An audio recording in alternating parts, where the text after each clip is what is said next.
A guild moving means most likely something happened in their original city that made it impossible to stay, so they want to change places. But this has nothing to do with me, no matter whether the guild behind him is killing or setting fires. As long as it does not affect me, the rest is fine so long as he can transfer train coins. I tell him I do not plan to return to Solomon City anytime soon. Ask if he is in a hurry. Not urgent, he says hastily. It is fine if we move in this month. Hey, of course earlier would be better, preferably within half a month. Mainly because we want to experience the influence of a big city in Solomon City as soon as possible. Our guild members are all eager to improve. Half a month, 15 days, 15 stops. Going to Solomon City during that span to earn some money and rest is no problem. I nod slightly, close the snakeskin bag, and have the Raven Demon carry it, ready to take it away. That, he starts. Something else, I ask. Nothing, ha. Well, big boss, I will continue collecting resources then. You go about your business. He forces a smile, reluctantly looks the bag over one last time. Then, thinking of his guild's current predicament, grits his teeth and turns to leave.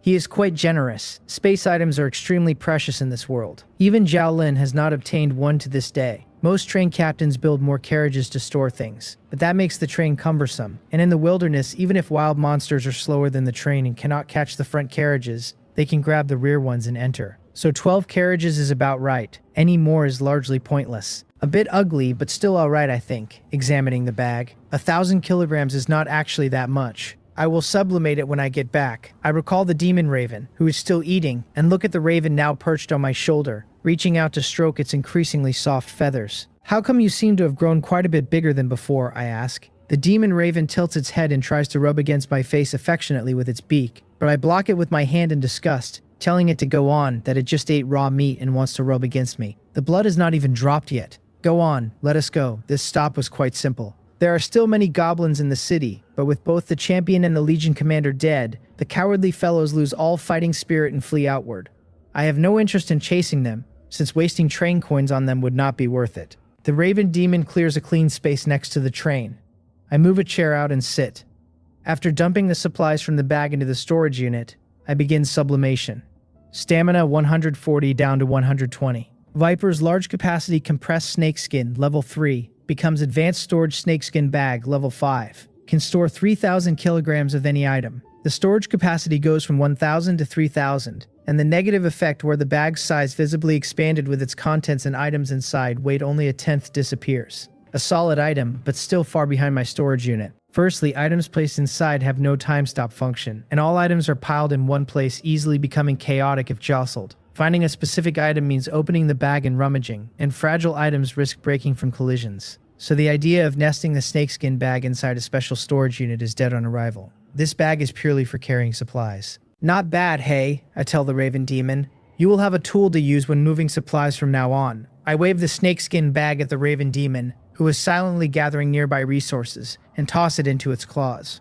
Wood, metal, mechanical parts, all in here, but collect them one by one. Do not mix them up. The Raven Demon has no intelligence, and after receiving the snakeskin bag, it just works diligently. With this item, efficiency has indeed improved significantly. Oh right, I think. The train is not in its original place. Will Wally get lost? I suddenly grab the demon raven that is clinging to my shoulder. Go, return to the camp. Bring Wally back. Do not be greedy. The demon raven caws twice, flies high into the sky, and quickly returns to the camp. As time passes, Princess Winnie with her army also arrives here along the path my train has cleared.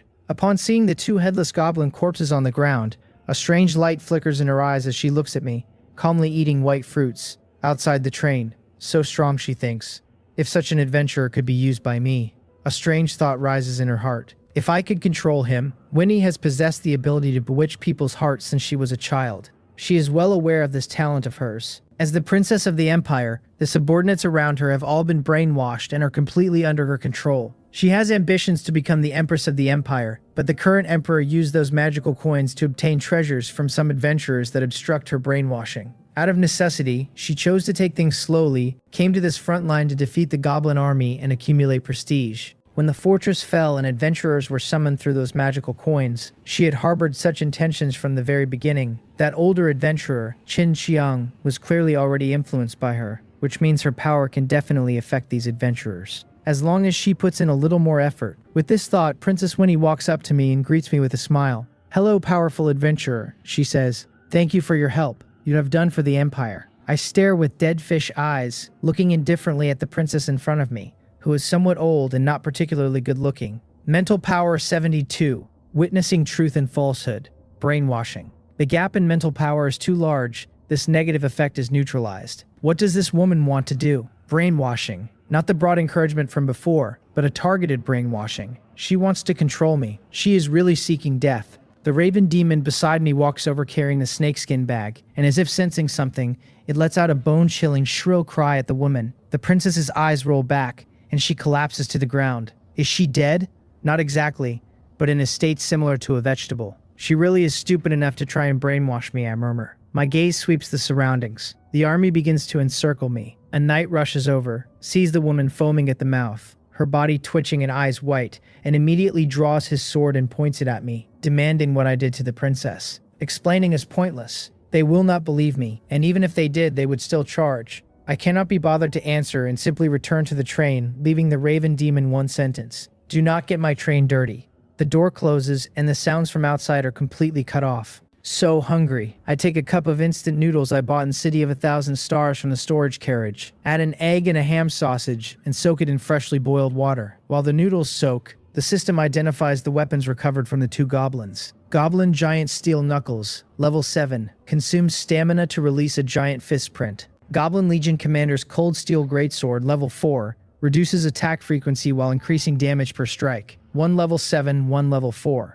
Both goblins were monsters of the same level, yet the weapons they held were completely different. Is this the gap between royalty and non-royalty? Why do these feel useless? I am not a melee fighter, so these two weapons are completely meaningless to me. Why play with swords and fists when I have a gun? Might as well sell them. If selling, the black market is the place, since other places are more trouble. A level 7 weapon should fetch a fair price. As for whether to sublimate them up to level 8 before selling, better not. Items related to my talent in someone else's hands could lead to trouble, since I used to sell some sublimated items only because I did not yet understand this world well enough. Certain existences can interfere with the system to make my docking time nearly infinite, and trap me to death. Who knows what higher level items in the wrong hands might let people deduce about my talent. So for items I intend to sell from now on, I will never sublimate them, even if it means earning fewer train coins. I take out the black market invitation card and open the black market interface. Both weapons appraised, the final prices come back as 40 train coins for the knuckles and 15 for the greatsword.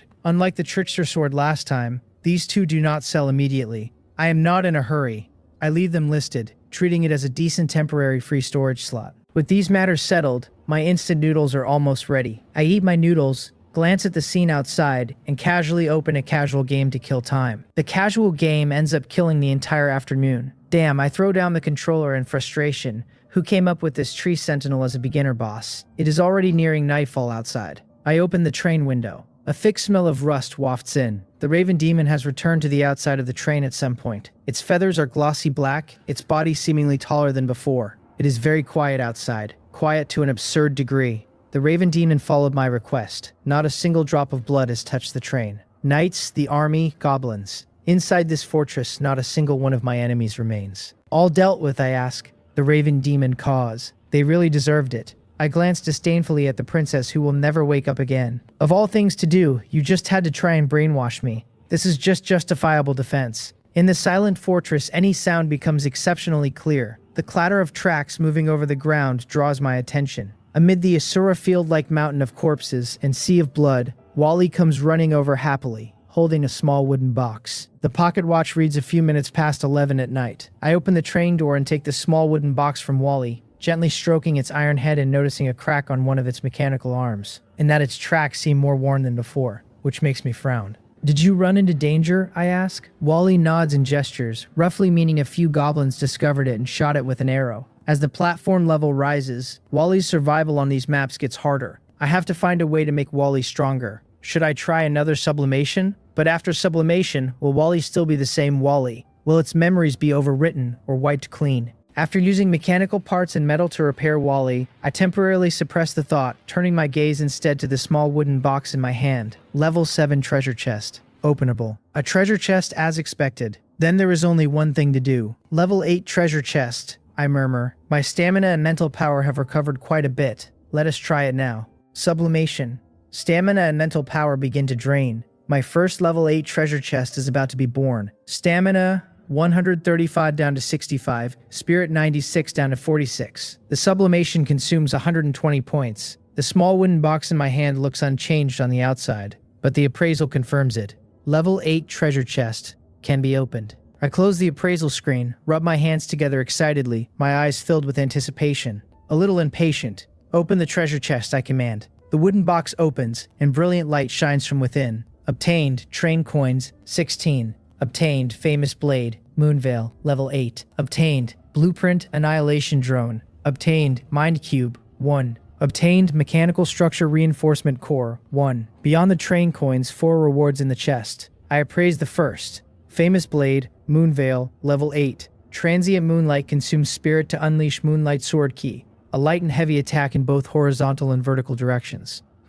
This is that blade from the game. I am a little surprised. I used this weapon in a game not long ago and never expected to open it directly out of a treasure chest. Drawing the blade and swinging it, a magnificent blue sword chi instantly slices a building in front of me into 2 sections. This power is much greater than in the game. I prefer long-range firearms, but this blade, in both appearance and attack method, deeply pleases me. It seems my luck is good. Placing Moonveil aside, I turn to the second reward. Blueprint, annihilation drone. Requires 30 mechanical parts, 5 kilograms of metal, 1 disposable thermite battery. Annihilation drone, by controlling it to lock onto a single target, it continuously releases lasers to attack, and once its energy is depleted it can self-destruct, completing a one-time thermite bombing. A maximum of 48 of these drones can be controlled at once. The drone has no level, and it does not require many materials. The disposable thermite battery is sold on the City of 1,000 Stars trading platform, and is not expensive, costing 300,000 stars coins, which converts to about a third of a train coin. I buy a battery and immediately manufacture the drone using the processing table. From its appearance, it is a mechanical construct that looks like a butterfly. If they do not attack, their energy lasts about a day, and if they attack non-stop, the energy lasts about 10 minutes. The third reward, the Mind Cube, goes without saying. A top-tier material, the hunting mecha dragon can only be manufactured with it. I look directly at the last one. Mechanical Structure Reinforcement Core. When used on any mechanical construct not exceeding level 8, it can perform a high-level comprehensive performance enhancement on it. Enhancement, not exceeding level 8. My eyes shift to Wally, sleeping at the charging station. Currently, only 2 mechanical constructs are worth enhancing and have the right level. Either the Vigilant Sentry or Wally. The Vigilant Sentry is diligent and hardworking, the device with possibly the highest kill-to-death ratio in my hands. Its merits beyond explanation. However, Wally is different. My heart leans toward using this item on Wally. It is clear from this station that Wally's search within stations is becoming increasingly difficult, and I had even considered performing the next sublimation on him. Now this reinforcement core has arrived at just the right time. A level 8 treasure chest. The contents really are very good. For others, the treasure chest is finished once viewed. But for me, this is just the beginning. Looking at my remaining spirit and stamina, I somewhat regret letting the Raven Demon clear out all the goblins and enemies outside, since the new ability after Ebony's ultimate sublimation allows it to plunder the remaining spirit and stamina of killed units. If I killed some more goblins right now, I could recover stamina and continue sublimation. It is still early, with a few hours before I can leave the station. I simply have the Raven Demon go outside the fortress and catch me a few live goblins, which I then kill through Ebony. Unlike the Legion Commander, the stamina and spirit plundered from ordinary goblins is much less. After resting a while, the train's early departure privilege triggers. I press the depart button. Exactly 1 in the morning. My stamina and spirit have recovered quite a bit from plundering those goblins, roughly enough to complete this sublimation. Now, it should be about right, should it not? Stamina 140, spirit 125. I pick up the famous blade, Moonveil, and gently caress the blade. What would this weapon become after sublimation? I am very curious. Gripping the hilt, a brilliant blue current covers the entire blade. I whisper softly, sublimation. Light bursts forth. In the wild sky outside, the bright moonlight and the azure glow of sublimation intertwine. Upon the blade of the famous blade, Moonveil in my hand, extremely fine moonlight patterns slowly emerge. Silver-white moonlight intertwines with it, assisting it in completing its unique ultimate sublimation. All of this requires my persistence. Spirit and stamina drain continuously, and an intense fatigue sweeps over me. Stamina 140 down to 10, spirit 125 down to 15. The 240 points required for this sublimation are the highest of any item I have sublimated. I pant heavily, lying on the bed, looking at the long blade floating above me in the train, shimmering with a pure white glow. I raise my hand, and the long blade, as if it has its own consciousness, touches my hand with its hilt. Famous blade, Moonveil of Chilly Sky. A weapon that has completed its ultimate sublimation, consumes spiritual power to release sword chi. Moonveil consumes a large amount of spirit, simulates the sky as a full moon night. Chilly Sky, under the Moonveil state, the illusory full moon falls. This weapon is brewing a soul. Brewing a soul. What does that mean? My eyelids feel heavy. Gripping the hilt, a strange sense of comfort wells up in my heart, as if I am not holding a weapon for killing, but a panacea for restoring spirit. Such high-level sublimations really do not have levels, do they? I murmur. I wonder if that is a good thing or a bad thing. Levels seem important, but at the same time not so important. I do not quite understand these things. I only know that my 15th station has been quite fruitful. I place Moonveil into my weapon space, one step closer to filling all 12 weapon slots. Looking at the moonlight outside the window, I carefully calculate my train coins. Almost, I can upgrade the train tomorrow. I wake, pat my cheeks, and pull up my personal information. A full night's rest has climbed both my stamina and spirit back to maximum, clearing me for the day's first sublimation. Good, because I have a fair amount stacked up. While I get breakfast going, I glance through the train window. The endless wasteland has been dyed a deep dark red, violent winds tearing across it. Every monster that used to chase the train gone. What in the world is this weather? The sunny doll I moved over here gives me today's reading. Soul flare wind, outside temperature 50 degrees, and my lips twitch. I walk to the door to the locomotive and push it open a crack. A wave of heat slams into me, but the moment it crosses the threshold, it is forced back, the temperature inside holding steady. I reach a hand into the locomotive, and a stinging burn makes me snatch it back. If we reach the next station in a temperature like this, things could get terrifying, though I am fine. With the constant temperature carriage, I do not have to worry about heat, and even the planting carriage and the hive carriage behind it self-regulate, burning through more basic resources I can afford. The real question is everyone else. I bring up the light screen and open the public chat room. Hardly anyone is talking, and the reason is plain in the few messages crawling past. The whole room is one long groan of misery, people saying they are about to die in the heat, that the water they pour over their bodies dries up in an instant. They can barely cling to life, soaking themselves inside their carriages, and have no idea what to do once they reach the station, since skipping a stop means falling behind and abandoning their guild missions. One practical voice says to buy cooling items off a city trading platform, and a bitter one snaps that the people with advance warning already drove every cooling item's price through the roof. Weather dolls like mine are not mine alone, so none of this surprises me, and under conditions like these, for many, staying put on the train might be the smart move. I set it aside and turn to one of yesterday's rewards from the level 8 treasure chest, the Mechanical Structure Enhancement Core. Used to fully enhance a mechanical structure. This one meant for Wally. I snap my fingers, touch it, and the sublimation begins. Stamina 140 down to 100. The Mechanical Structure Enhancement Core becomes a Limit Mechanical Life Core, which, used on a mechanical structure below level 8, turns it into a complete mechanical life form and finishes a full structure enhancement in the same stroke. In my hand, the old core dissolves into a mechanical heart that beats on its own, built from machine parts and metal yet strangely soft to the touch. A mechanical life form. My eyes flicker as I look across the carriage at Wally, cleaning as usual. I call Wally over, and a little robot comes obediently. The instant it sees the mechanical heart in my palm, the smart chip that gives it emotions feels something it never has before, longing. When I ask whether it wants this, it nods in a hurry, so I tell it the thing is its own, and set the mechanical life core against its cube-shaped body. The core releases a blinding light that floods the carriage. I shut my eyes, and when I open them again, the core is gone. I say its name, and the small cube robot waves its mechanical arms and spins around in a happy little circle. It is still the same Wally, the mechanical life core seemingly having changed nothing. I pat its forehead, and the appraisal light screen unfolds. It tells me my GT1 treasure hunting robot, Wally, is permanently bound to me, train conductor E31102. Its control and ownership and loyalty beyond anyone's power to take away, and that its race now reads mechanical life form. The appraisal goes on, and here it gets good. Its treasure seeker talent lets it search out the single most valuable item within any station, and during that search it cannot be observed by any entity other than its master, Mi Ye Qian. Its modules are still housekeeping, basic cooking, scavenger, and emotions, and the mechanical life core supplies it unlimited energy, though the panel notes with some amusement that it still likes to charge anyway,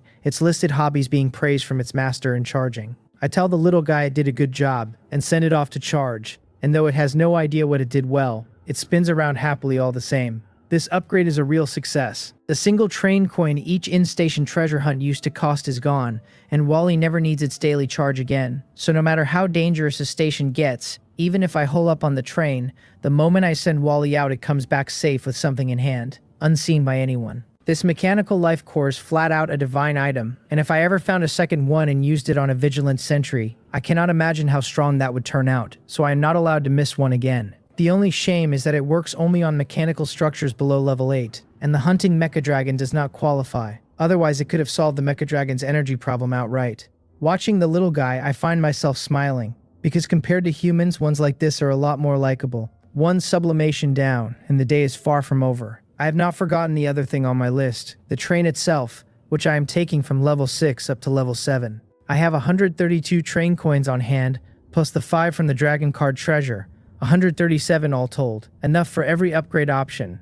I mutter it out loud, and staring at the little hill of train coins, I get the odd, familiar sense I am about to be a pauper all over again. Must be my imagination. I shake it off and walk to the engine compartment, pulling out the ice pulse bead I got from Shangwan Ying Shui, and keeping it close before I step inside. The compartment is an oven, and good thing I have this or it would be unbearable. The ice pulse bead bleeds cold energy against the savage heat, and while it is still hot, at least now it is survivable. Even in weather like this, subliming the train calls for a little ceremony. I pick up the 5 train coins from the Dragon Card, stand on the platform where I once bound myself to the train system, touch it and murmur, sublimation under my breath. Stamina 100 down to 40, spirit 150 down to 30, a full 180 points gone in one go. A sapphire blue stream of sublimation light wraps the whole train, and it accelerates until its shackles are once again shattered by this irregular power. The upgrade completes, current level 7. The panel lays out the materials for the next upgrade. 2,000 kilograms of wood, 1,000 mechanical parts,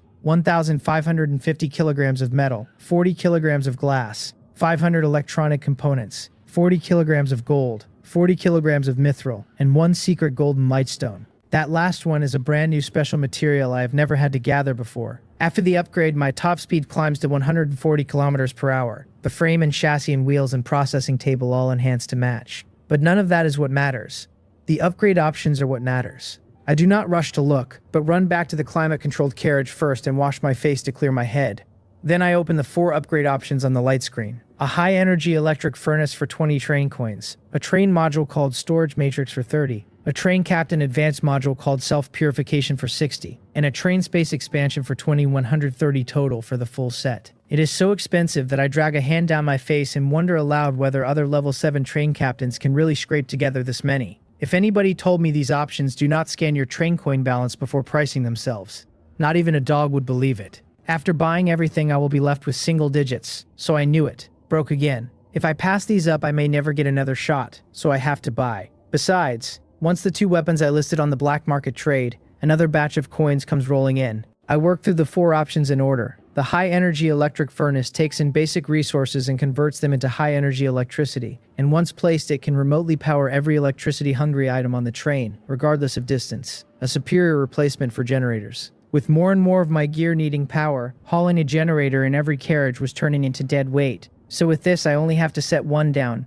a must-buy, and 20 train coins scatter into light as the small hill shrinks. Next, the train module, Storage Matrix. For 1 train coin, it stores the entire train inside the matrix, usable once a day to store with no restriction on releasing. And if accurate, that is incredibly useful. In every city I have visited, Solomon City or Thousand Star City, the moment I park, my train gets left sitting in one of those tunnel capsules, no better than a hostage. If I hit serious trouble and need to bolt, I have to find a platform that can teleport it out. I do not believe those cities cannot lock onto the tunnel capsules, and the day a custodian decides to rob its own charge could come at any time. So keeping the train in my own hands matters enormously, a must-buy, and another 30 vanish. My gaze moves to the 3rd option, also the priciest, the Train Captain Advanced Module, Self-Purification. Once used, the instant my spirit drops to a single point, it snaps back to full and strips away any spirit-related negative effect. Self-doubt, madness, cognitive error. On top of that, it grants 30 minutes of full immunity to every spirit-based attack and influence, the only catch being that it works once. Of course, it is powerful, a life-saving talisman for anyone.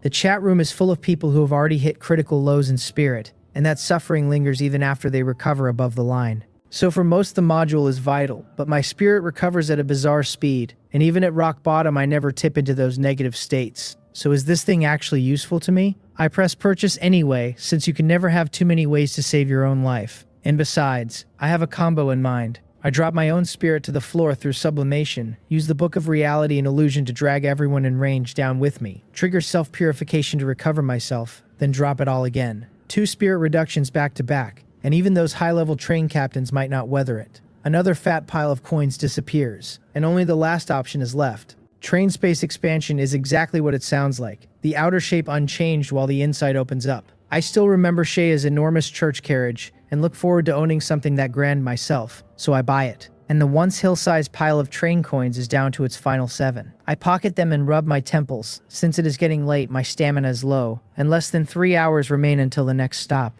where under Soul Flare wind something is liable to happen. I tally up what still wants a sublimation, 1 high-energy electric furnace, and 1 annihilation drone blueprint. Neither urgent, better handled after the next stop and once my stamina and spirit have come back. I plan to rest, but right then a friend interface notification chimes. It is Jusing 2, the charlatan, messaging that fate has told her she holds the station coordinates for a devil card, and that little brother Ye probably needs it. Jusing 2, devil card coordinates, and I brace myself, wondering what this charlatan is scheming now. After that whole Solomon City affair, I finally understand why Shea and Monroe Gina both speak of Jusing 2 with such open distaste. Fate really is annoying, but I do want the devil card. I ask her what she wants me to do. Inside the astrologer's carriage, Zhuxing 2 watches Ye Qian's reply, a strange light flickering in her eyes as she taps out a line of text. She tells him this was meant to be his reward, but she ran into trouble in Solomon City fate never warned her about, and the devil card was lost. I shoot back that she already gave me the floating armor, and ask whether that was not the reward. She answers that it was, but not enough, and the armor was very precious, so I will need to acquire this devil card on my own. She adds that it is a level 7 station, a touch dangerous for me, and asks whether I still want to go. What she says sounds reasonable enough, so I rub my chin and think it over. Collecting devil cards matters a great deal to me, and there is no reason to refuse. And even if this charlatan is hiding other motives, if things go sideways, I can simply run. I tell her to give me the coordinates. Jusing 2 spins the astrologer, props her chin in one hand, and murmurs at her screen, marveling at how confident he is, not the least bit afraid of a level 7 station. She wonders whether to ask him about the floating armor's whereabouts, then decides fate says he will not tell, so it stays a secret. She offers her help finding the devil card, but I decline, and she wishes me success. A new email lands in my inbox, and opening it, I find a short blade, only half of it broken clean through. The system calls it the blade that rips apart battlefields, and tells me that after use my next station can be selected as the ancient battlefield ruins, a level 7 mission platform. Without hesitation, I use the coordinates, and the panel confirms the change, a name dangerous to read. But that charlatan almost certainly does not know my train level has already reached level 7, or she would never have spoken to me the way she did. That tells me something. This woman, founder of the Emperor Sequence Organization, forever going on about fate, does not actually know everything. I end the conversation and return to my dream bed to recover stamina, eating the smoothie Wally made me, and seeing the little robot still clueless even after becoming a machine lifeform. I tap its head and tell it I am counting on it. I do not need Jusing 2's help, since so long as nothing in there is worth more than that devil card, it will find it. Resting on the dream bed, I am jolted awake by another chime. Who could it be at this hour? I open the light screen and a familiar name greets me, Zhao Lin, asking whether Brother Qian wants to buy anything. Come to think of it, since the public trading platform at the 14th station vanished, she never got into the lucky station she was meant to enter, so her luck should have been pushed to the 15th. Since she is coming to me to sell, she clearly had a good haul, so I tell her to show me what she has. She messages back cheerfully that she stumbled on a firestone in a treasure chest and her train is level 4 now. Genuinely good luck, and if not for the bad luck of equal weight that always trails her, hers would be an enviable talent. A few screenshots come across, 3 different barrels at maximum capacity, aged rum, aged wine, and aged baijiu. I ask whether her last station was a winery. She says something like that. An abandoned manor with a wine cellar, and she happened to scoop these up, asking whether Brother Qian wants them since she will sell cheap. I tell her I like beer. We have beer too, she fires back, and a fresh screenshot arrives showing aged dark beer as if she had it ready all along. I ask how much. She says, not expensive, that she checked the 1,000-star city platform, and a barrel this size usually runs about 2 train coins, asking whether that works. The price is fair, and 1 barrel is fine, though her hunger for train coins makes me wonder whether she is angling to buy an upgrade option. I transfer 2 coins, and a wooden barrel nearly 2 meters tall comes across packed with beer. She thanks me and asks whether I want the rest, otherwise she will list it on the platform.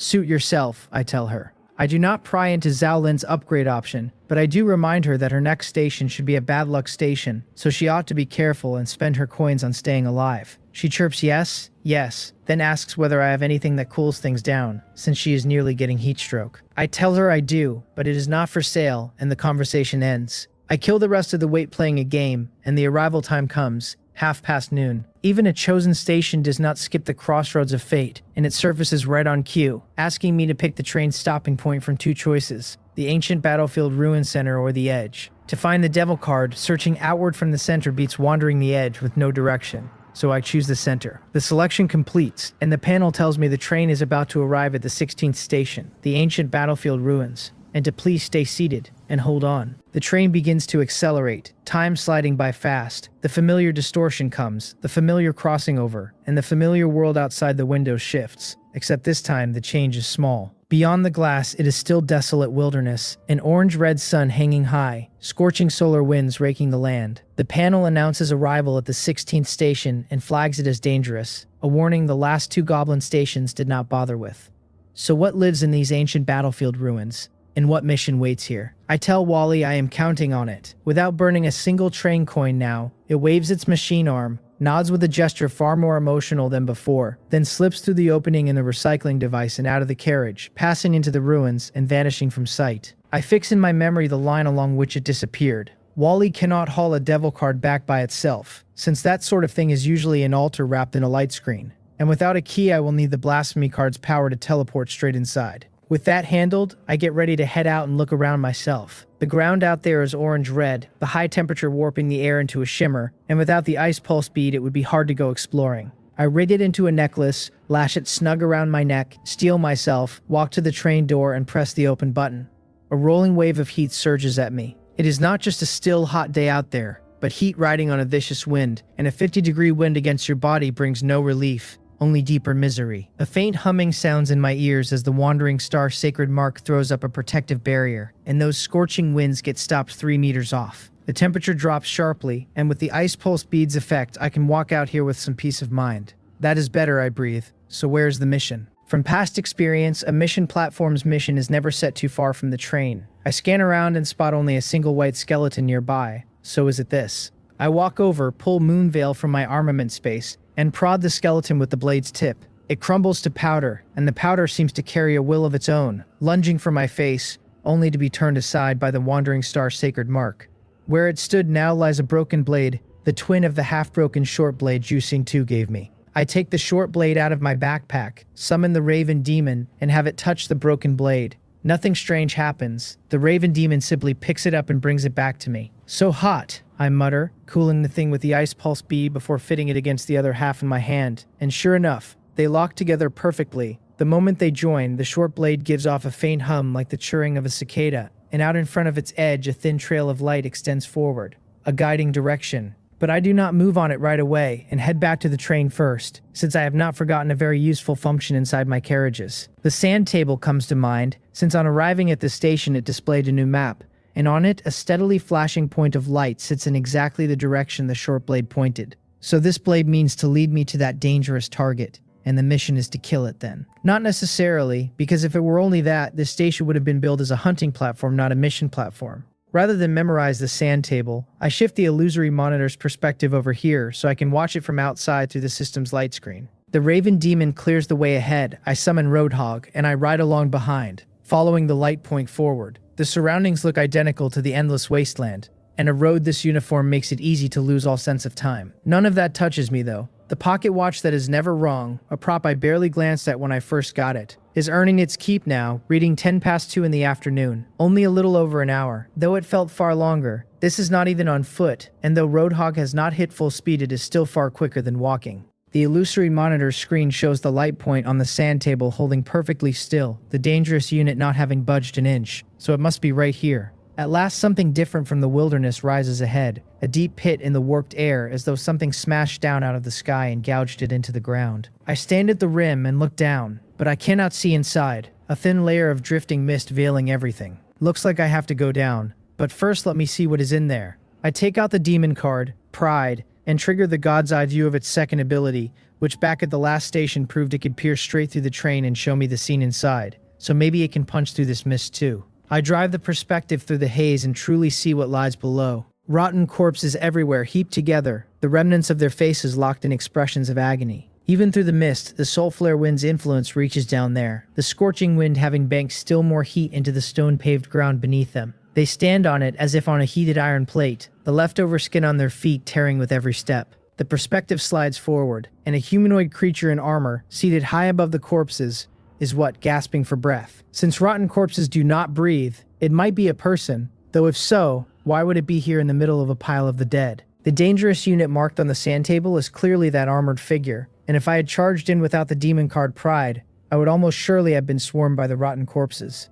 Down there is dangerous, but if I do not go, this station's mission stalls out right here. I take out the pure purification stone, which even at only level 4 can still pull its weight against high-level stations, the way it did against that screaming ancestor. So far I have not met a second thing immune to low-level holy light, so a station's level does not make low-level props worthless. I withdraw Roadhog and send the Raven Demon down first. The Raven Demon plunges into the pit with a piercing cry, and the instant it enters, every rotting corpse senses it, dragging their scorched bodies into a charge straight at it, loosing agonized howls like demons out of hell, tortured without end. It does not hold back, a storm of black feathers serving as a harbinger of ruin. I stay up at the rim, studying the armored humanoid that might be a man through the demon card, Pride. Even as the Raven Demon mows down a great mass of the dead, that figure still does not leave its seat, and worse, it seems to be pondering something. A sharp ringing sound cuts the air, and even up here at the pit's edge I hear it clearly. Startled by the noise, the rotting corpses break off their charge and retreat, step by lurching step, back to the armored figure. The figure walks down off its high platform, levels a black sword at the Raven Demon, and for a heartbeat I think it is a declaration of war, but it is not. It bows to the Raven Demon, then points at its own helmet and seems to say something, but from where I stand I cannot hear it, and the Raven Demon cannot speak anyway. After the figure finishes speaking, it waves a hand at the Raven Demon, and finding the demon motionless, it appears genuinely puzzled. Could this really be a person? I snap my fingers. The Raven Demon cries and flies up to me, and gripping its claws, I drop into the pit. Passing through the mist, the temperature has eased a little, maybe down from 50 degrees into the 40s, cooler than the surface. I land in front of the armored figure, watch it stand there looking faintly strange, and tell it to say again what it just said. The Raven Demon lets out a roar that stuns the rotting corpses instinctively trying to swarm us, and the armored figure seems to surface from a dream, striking the ground with its sword to make that same ringing sound as before. From beneath the armor, a deep, raspy male voice tells someone to go back, so it really is a human. But why is he here? And is this station's mission tied to him? The man pants hard, looking spent, taps his chest, and lets out a helpless, bitter laugh. He says, so it is a summoned creature, that he was wondering why he got no response after talking so long. He adds that he had also been curious why a train captain would look like that, since even with race transformation no race seems shaped like this. Train captain. He addresses me by that title, so this guy knows about the train survival world, and I ask who he is. He points at himself and asks whether I would believe he was a train captain who came to this world 27 years ago. 27 years ago, that would put him at least 9 batches of train captains ahead of me, even earlier than Shea. I cautiously draw Ebony and Skyhawk, other weapons primed in my armament space, even the hunting mecha dragon standing ready. I tell him I do not believe him, that for a train captain that old he seems a bit weak, and ask why he is here at all. He laughs bitterly again and asks where, then, do I think he should be. He tells me that every 3 years there is a train survival event, that each time a full 180 million humans enter this world, and that after the basic 10 stations, roughly 80 or even 90% are eliminated. The ones left keep pushing through ever more dangerous stations until hardly any remain, and he asks if all of them grew strong, what would be left for the people coming up behind. That tracks. Qin Chiang, the captain I met last time, had been in this world 6 years and only gotten his train to level 7, so for ordinary people that pace seems the norm, and an early batch does not mean great strength. So what, I press. Who are you? And he says it seems I do not trust him. I tell him that in this heat he refuses to take off that heavy armor, so why should I believe he is human and not some monster that swallowed a train captain's memories? The figure pauses, plainly doubting itself for a split second, and murmurs, wondering aloud whether it is in fact exactly that. Even without drawing that devil card out, its power has seeped into me over our time together, and I can wield a sliver of it. Bewitchment. No, no, no, the figure blurts, insisting it is human, it is human, it is human. telling me it almost got tricked, asking what kind of ability that was, and whether train captains these days are all this impressive. His spirit is still fairly normal, since it held firm even when I never directly produced bewitchment. So maybe he really is human. He says a train captain who arrived 27 years ago ought to be my senior, insists this station should not rate higher than level 8, and that he genuinely does not understand why in all these years I am the only one to have come in. Then he asks what my current train level is. I say nothing, and he laughs and tells me it seems I do not want to answer, which is normal, that he never liked telling people his train level either, and starts in on another tangent. I cut him off, tell him to get to the point, and demand for the third time that he tell me who he is. This guy talks endlessly, just like Shea back in Mystery Bell Town, as if the sight of another person makes him desperate to talk. But I am not who I used to be, and facing these seniors I am no longer helpless. He apologizes, says it is his bad, that he has not spoken to anyone in many years, breathes out, and finally gives it to me. His name is Altos. A prisoner trapped here is train level 27, though he admits with a laugh that he has not been back to his train in a very long time. Level 27. The number is high, but I do not feel I am no match for this guy. Train level upgrades the train, not the person, so a gain there does not necessarily mean a gain in personal combat power. Take Monroe, Gina, and Shea, both high-level captains, yet it is not hard to see Shea's combat power dwarfs hers. On top of that, by Shea's account, the highest item level right now is only 12, and after my hunting mecha dragon activates transcendent mode, it reaches 13. Already the ceiling for weapons and items. One, those high-level captains will not break either. Past level 12, the gap between train captains lives only in individual choices and gains, not in raw level values, so if it really came down to a fight, I do not think I would lose. I ask whether he was sealed away. My gaze sweeps the deep pit, but there is nothing here that could be called a train. He says you could put it that way, tapping his helmet, sweat mixed with blood seeping from the cracks. He tells me he fought someone, lost, had his train taken, and that without a train he is as good as stripped of his train captain identity, with leaving impossible. He kept a stash of train coins, figuring he would find a rescuer, never imagining he would wait 12 years, and he confesses he still does not understand it, asking whether this platform world is really so hard to enter. Honest confusion fills his voice as he admits he had thought no one would ever come to this station. I toss the rejoined short blade in my hand a few times, and ask whether the knife is his. Altos stares blankly the instant he sees it. He says it is sort of his, then asks why I have it, whether that guy sold it to me, and all at once his voice turns terrifying. Black mist pours from the cracks in his armor as though he is about to go berserk, and even the rotting corpses begin dragging themselves toward us under its pull. Looks like he has gone mad. I bring out the pure purification stone and let it glow. The rotting corpses last only seconds in that radiance before crumbling to ash, and Altos, hit hardest, screams, collapses, and throws out a desperate hand, swearing he is not mad, pleading with me not to use this holy artifact. I do not put the stone away. Holding it in my palm, I tell him coldly that he claims to be human but is lying, that humans would not fear pure light, and that just as I suspected, he is a monster wearing a dead train captain's memories. He insists he is human, truly human, that he only changed his race and carries some lich bloodline, that he is a lich human. He gestures at the rotting corpses and says they are all under his control, originally monsters of these ancient battlefield ruins, herded down here to escape today's heat. Changing races is not impossible, since I once sold a vampire baron's heart, an item meant for exactly that transformation. So I ask why, in this weather, he does not take off his helmet, whether lich humans are not afraid of heat.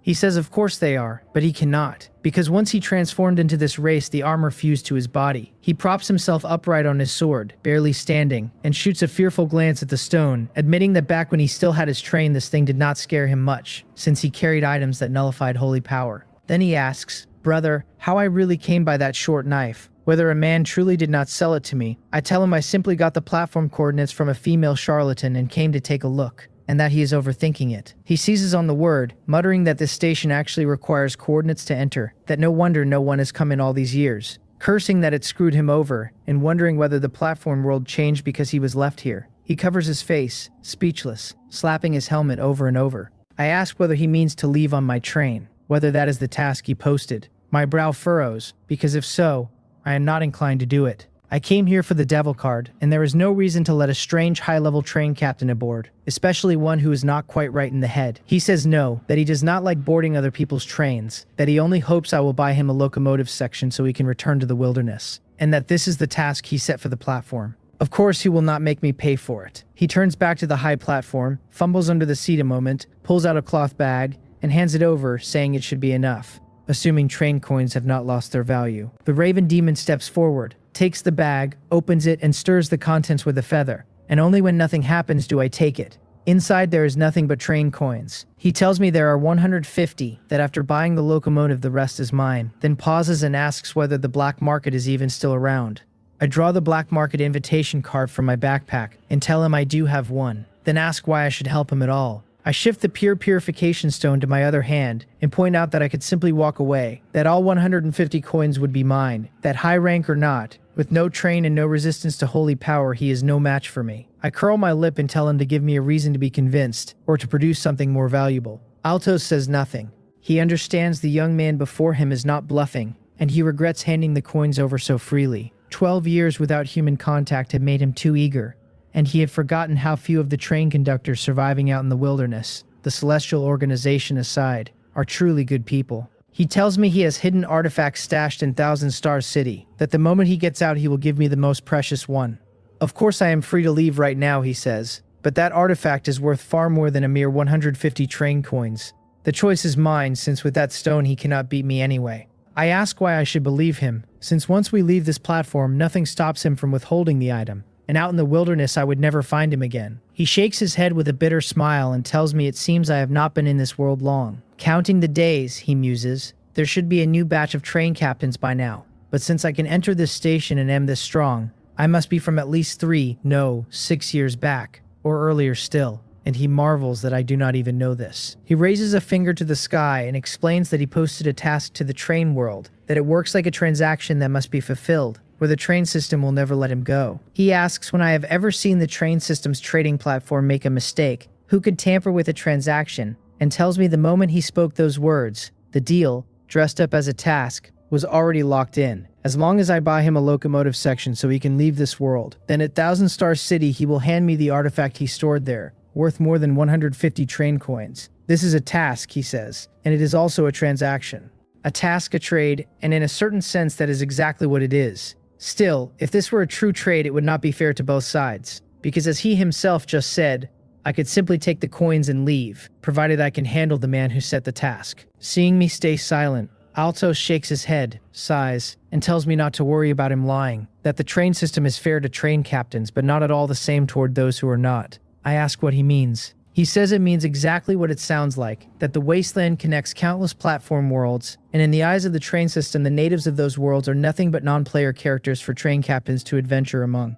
Their lives and deaths meaningless. As long as a train captain grows stronger, whether they slaughter or rob a platform's people, no punishment follows. But for former train captains like him, who know about the endless wasteland and the train survival world yet lost their status, one way or another, the constraints are absolute. I understand what he is getting at, that the train system shows its fair face only to train conductors, and to everyone else, especially those who gave up their status, the exact opposite. Fine, I tell him, I can help him buy a train head, and he lights up, thanking me, but I cut in that first he has to tell me what else is in these ancient battlefield ruins besides him and the rotting corpses. The truth is that if this Altos were an ordinary human, I would not be playing the greedy one. It is because he changed his race. It must be like that vampire baron's heart, the kind of thing that instinctively turns a human's stomach, not an influence on the spirit level, but the plain revulsion of a human facing a traitor. And that is why I make this hard for him.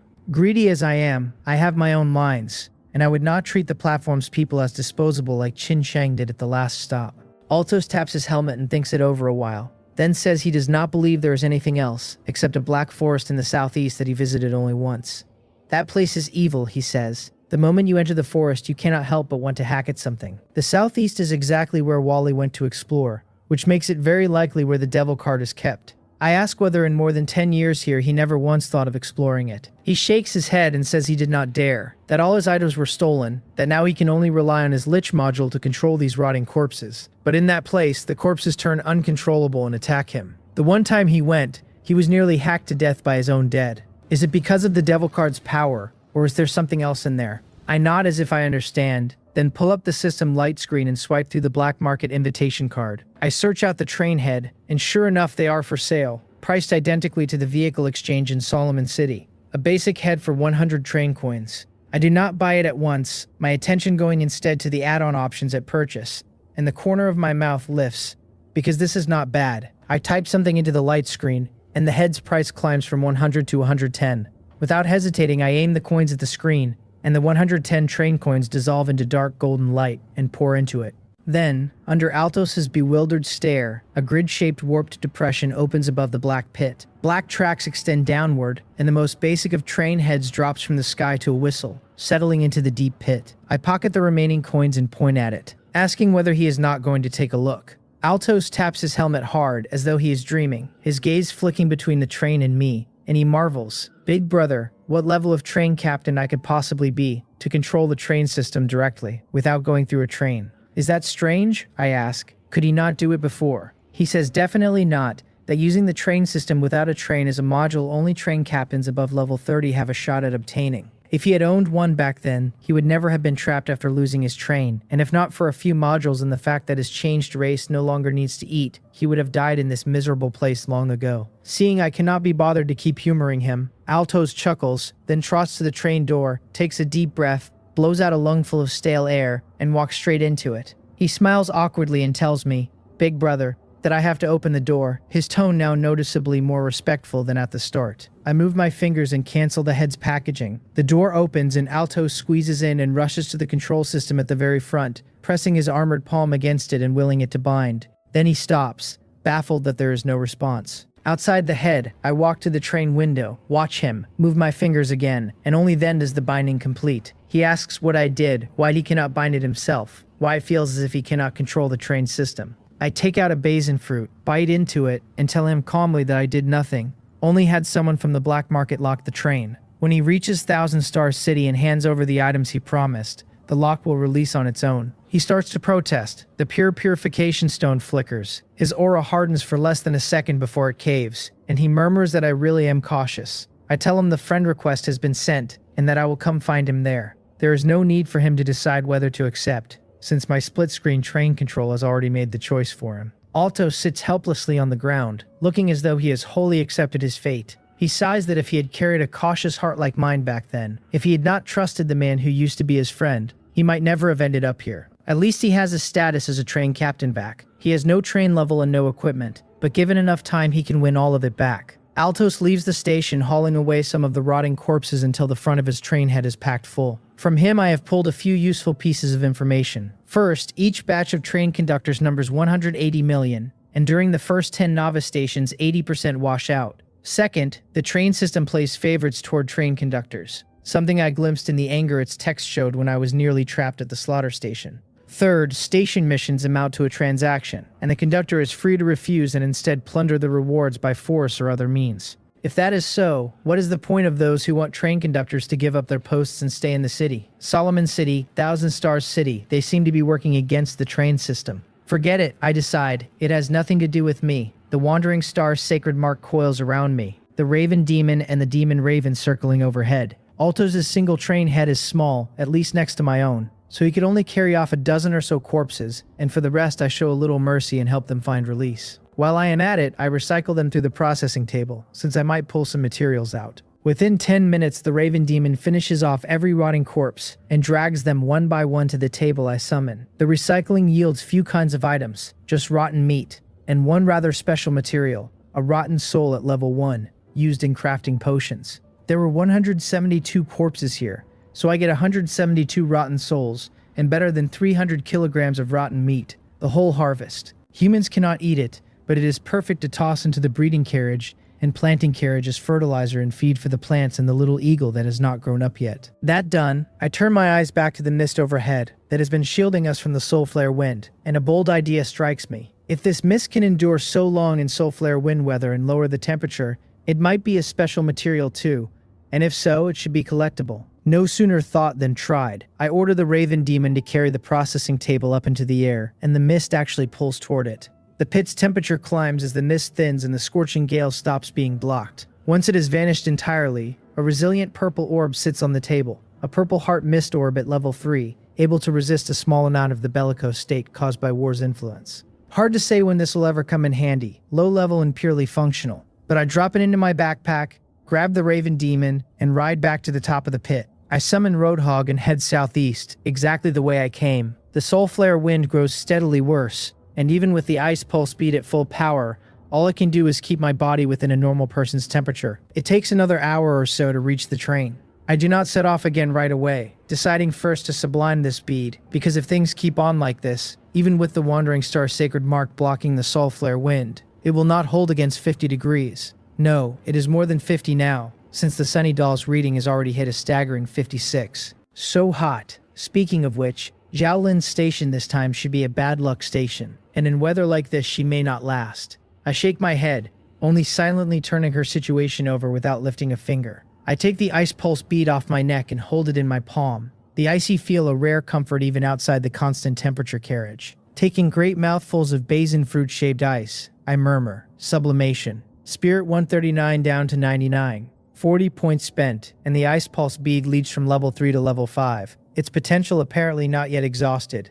I do not plan to push it further for now, since bigger things are coming and I cannot afford to burn too much more. I pull up the light screen to appraise the bead glowing icy blue in my hand. The Ice Pulse Heart bead at level 5 consumes spirit to create ice on the spot with no need for water, lets me shape that ice, sharply lowers temperature, and offers a calming effect that slowly raises my spirit recovery speed. The improvement is real, the water requirement gone entirely, and that recovery boost is new. It is only slow, but for me there is never too much of that. I knot the bead back onto its string and step out of the carriage again, spending a single point of spirit, and the outside heat is instantly cut off, an illusory ice blue light blooming beneath my feet. The heat is no longer a problem.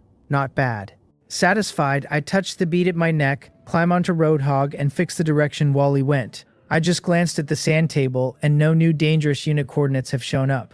With Altos gone, there should be no more dangerous creatures here. But Altos also said that in that forest a person instinctively wants to hack at something, so it is easy to guess the place holds a power that affects the spirit. I am not afraid, and since Wally became a mechanical life form, it should be immune anyway. So Roadhog starts off, heading straight southeast. After about 50 minutes, I see the Black Forest Altos mentioned, and it gives me a strange sense of familiarity. It is like a recolored white forest, I murmur. Not quite the same, but these trees. The White Forest was my second station, that grayish-white land so distinct that my memory stays vivid. And the trees here are identical, only their color changed. So I wonder whether there is some link between the two. After a brief thought, I habitually summon the Demon Raven to lead the way, but the instant it crosses into the Black Forest, it lets out a shrill cry and charges off in a single direction. Not only that, I feel my other demon cards in the armament space trembling faintly, as if in anger. What on earth is in here that could provoke such a reaction from the demon cards? I can sense the Raven Demon's location and could even force it back into its card, but I do not, and instead follow the swath of destruction it leaves. The Black Forest feels like the precise opposite of the original White Forest, a power lacing the silence that makes the heart grow restless. My spirit reads 96 now, witnessing truth and falsehood, with a status influence the panel labels engraved tears, a question mark trailing it. Engraved tears, then, is what Altos meant by the urge to swing at something. My spirit is dropping, so something is definitely wrong with this forest. A pitch-black lake opens ahead. The Raven Demon is already overhead, hammering attack after attack at a high platform in the center of the water. Is that a sacrificial altar? And the new demon card right here. But then where is Wally? Could there be something at this station even more precious than a demon card, a treasure chest? Not necessarily, since even an 8th level chest would not outrank a card sequence in rarity. Enough, I call. Stop. I summon every demon card to hover around me and recall the Raven Demon, which had been battering the transparent barrier outside the altar. At a single word from me, all the cards quit trembling, the demon Raven settling back to its old self as if nothing had happened. My curiosity is well and truly piqued. I grab the Raven Demon and fly to the light screen outside the altar, snap my fingers, and bring out the Anchorer, telling whatever waits inside that I want to see what it really is, to stir my demons so badly. I drop anchor. The anchor point is confirmed, that I call Voyage, and the submersion takes me, the whispers in my ears vanishing in an instant. I draw a deep breath, regain my bearings, and another scene is already before me. On the altar steps where black and red twine together, I set off, climbing one step at a time, and reach the end of the 372 steps at the summit. From here I see the unbroken Black Forest stretching behind me, and at the horizon some kind of distortion binds this platform world, the edge of the ancient battlefield ruins. Better get the demon card in hand first. Taking a breath, I find a small altar shaped like a headless woman before me, and wonder whether that is tied to this demon card. Walking forward, I come upon a brand new demon card hovering and spinning, and reach out to touch it. The moment my fingertip meets it, memories of an endless battlefield flash through my mind. Death, slaughter, weeping, wailing, the scars and blood and tears of war becoming the demon people speak of. The card is named Red Tear. Its description tells me that clear tears run dry and blood becomes red tears, and that red tears brew humans into a demon's sorrow. Two abilities I completely fail to understand. The engraving shows a hooded woman, face hidden, hands pressed together in prayer, kneeling amid a mountain of corpses and a sea of blood as a single red tear slides down her cheek. I reach out gently and touch that one tear, and a dense grief spreads in every direction. A phantom of the woman appears out of thin air, and with a mournful cry her form shifts. A female demon, face veiled beneath a hood, slowly descending. Massive demon wings snap open, and a rain of red tears falls from the sky. The abilities understood the instant I take control of the red tear demon. The first uses that rain to make people live through several concepts of war, the longing and excitement before it, the fear and cowardice on first tasting it, the sorrow and madness of surviving it, and it corrodes defenses besides, mental or physical alike. The second simply summons this female demon kin to the Banshee of the summoning branch of the card sequence. It is plainly very strong, but why would the Banshee and the rest of the demon cards go berserk over Red Tear? I snap my fingers. The Raven demon still outside the light screen returns to my hand, and I summon it again. The instant it appears, it looses that shrill raven cry, but this time I feel its emotion, anger, and fear. The Raven is afraid of Red Tear, or more precisely, the other demon cards all fear it. Looking at the Red Tear demon before me, basically a human but for the wings, I step forward and reach for her veil, then stop before I can lift it. She submissively raises her head, the eyes always hidden under the hood meeting mine. Like the Raven demon, she has no will of her own, only a weapon for me to wield, a demon for others to dread. Forget it, I decide, withdrawing my hand, snapping my fingers recalling both demons. I slide Red Tear into my armament space. Not long ago I thought 12 armament slots were plenty, but only a few days have passed and 10 are already filled. 2 more and it will be completely full. Space is never enough, I mutter, wondering whether I simply own too much stuff, then let it go. Sitting atop this blade-shaped altar, I look down at the pitch-black forest below, a little curious about where Wally is. Could it have already gone back? That cannot be right, since the illusory monitor has caught no trace of it, and an accident is even less likely, because after its enhancement, no existence but me can observe it during a treasure hunt. So what else is at this station? I wait quietly for the power of Voyage to recover, watching the black forest, the place looking more and more like the white forest, and I wonder whether something like white forest fruit might appear here too. The pocket watch reads 4 minutes past 5 in the afternoon, and the anchorer can voyage again. I open my eyes, and on the light screen the illusory monitor shows Wally wandering inside the train. Did it find the treasure, I ask, but since it did not bring it back, I have to go fetch it myself. The anchorer manifests, a deep breath, spirit spent, and the submersion strikes again. Every voyage like falling into an ice cellar, leaving my spirit incredibly clear. I open my eyes once more, already returned to the front of the train, and as the submersion fades, I turn back toward the first carriage. Before Wally notices, I reach out and tap its iron head, asking the silly thing whether it found the treasure. Wally clutches its iron head, then, seeing its master, hurriedly waves a hand, grabs my pant leg, and tugs me toward the southeast. Slow down, I tell it. I know the direction, we do not have to walk this time. I pick it up and take out a train coin, activating the station transit module. The solar wind outside is too fierce, though it does not scare me thanks to the ice pulse speed. But the moment I touched Wally, I felt its body had grown very hot, and there are quite a few scuff marks on its blocky iron frame. There is no need to let it keep suffering just to save a handful of train coins. The whistle roars, the wheels rumble, and the tracks reach forward. Arriving at the black forest to the southeast, the train stops, and I release Wally and follow behind it, heading the exact opposite way from where I claimed Red Tears. This is my second time here, the solar wind echoing within the black forest. Do not stray too far from me, I tell it, keeping Wally inside a 3-meter radius, so the autonomous defense of the Wandering Star Sacred Mark blocks the outside heat for it as well. Why is that feeling still here? I had assumed the forest spirit influence was tied to Red Tears, but after obtaining them, the irritable, combative pull of this place is not dimmed at all. In other words, this has nothing to do with Red Tears. After roughly 40 minutes through the forest, Wally waves a hand and points to a stone ahead, or to be exact, a sword stuck in it. Sword in the stone, I think, but why is it red? I raise an eyebrow, the old story coming to mind the moment I see it, though surely this is not that. I summon Red Tears and the Demon Raven, the Wandering Star Sacred Mark activating on its own, and through the perspective shift of Demon Card Pride, I see an entirely black skeleton around the sword, gripping the hilt tight, a sense of unwillingness lingering in its empty sockets. I send the 2 demons climbing the boulder, and a ghostly flame flares back to life in the skeleton's sockets as it trembles upright and looses purple nether fire at them.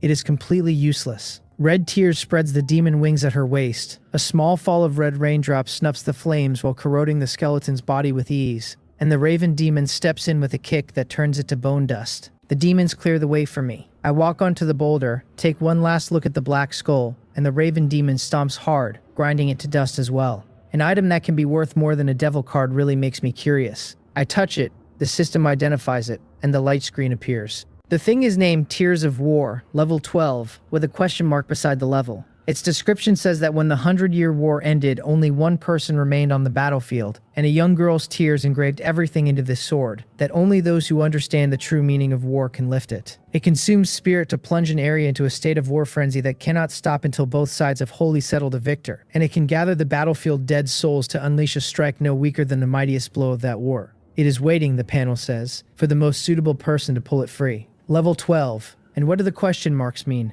A plain level 12 item would not strike me as necessarily more precious than a card sequence, but with the question marks it is another matter. Pulling the sword, the true meaning of war. Where am I supposed to learn such things? This is the first level 12 item I have ever seen, and though I do not understand why it would surface at a mere level 7 station, I am certain I will regret it later if I cannot take it. Should I try first? After a moment's hesitation, I step in front of the sword, roll up my sleeves, reach out, and grasp the hilt. The instant I do, a strong spirit influence tries to interfere with me, my spirit dropping fast, soon below 50. Anyone else would let go and give up, but not me.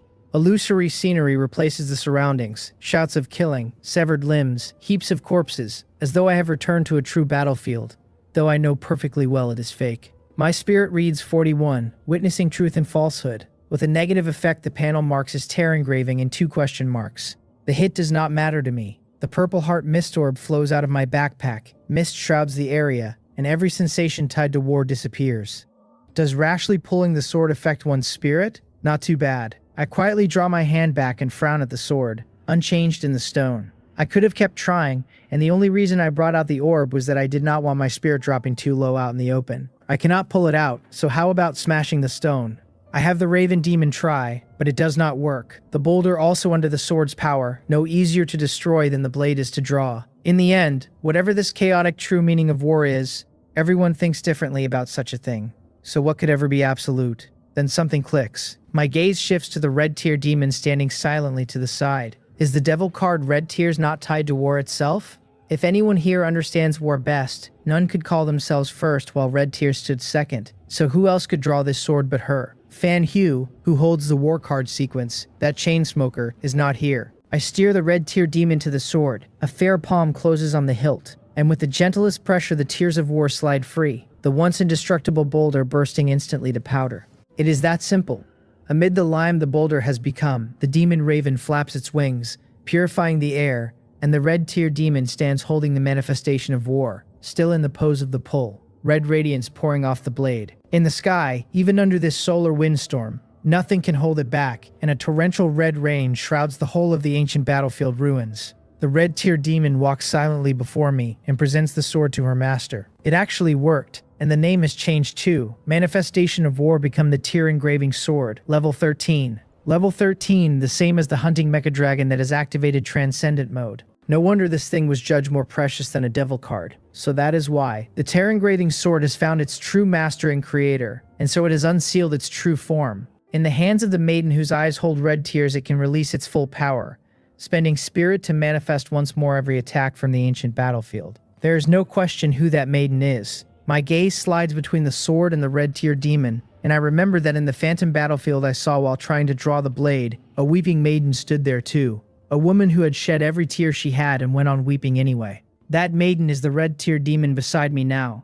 I do not know what finally turned her into a card sequence within a devil card, but this sword clearly belongs in her hands, so it is a signature weapon, which is novel. I toss the Tear Engraving Sword to the Red Tear Demon and pat the Raven Demon on the wing, telling it not to sulk, that I do not play favorites and will find it a weapon too in time. The demon has no will of its own, yet somehow I can feel its wings shiver with something close to joy. With nothing left here worth staying for, I snap my fingers and both demons fold back into the card sequence. On the face of the devil card called Red Tears, the Tear Engraving Sword now rests in the arms of the weeping maiden, a true signature weapon that rewrites the card itself. The haul from this station is thin in variety, yet one devil card called Red Tears plus the Tear Engraving Sword, by level alone, is enough to stand against the hunting mecha dragon in transcendent mode, and neither cost me a single train coin. Shea told me once that items only go as high as level 12, and she would not lie about that, which means even she does not know level 13 items exist. And then there is this other kind that carries no level at all. The world keeps getting more complicated, but who cares about levels or the lack of them, since even the lowest thing, once sublimed, eventually finds a use that fits it. If I could, I would sublime the card sequence too, but my attributes cannot support that yet.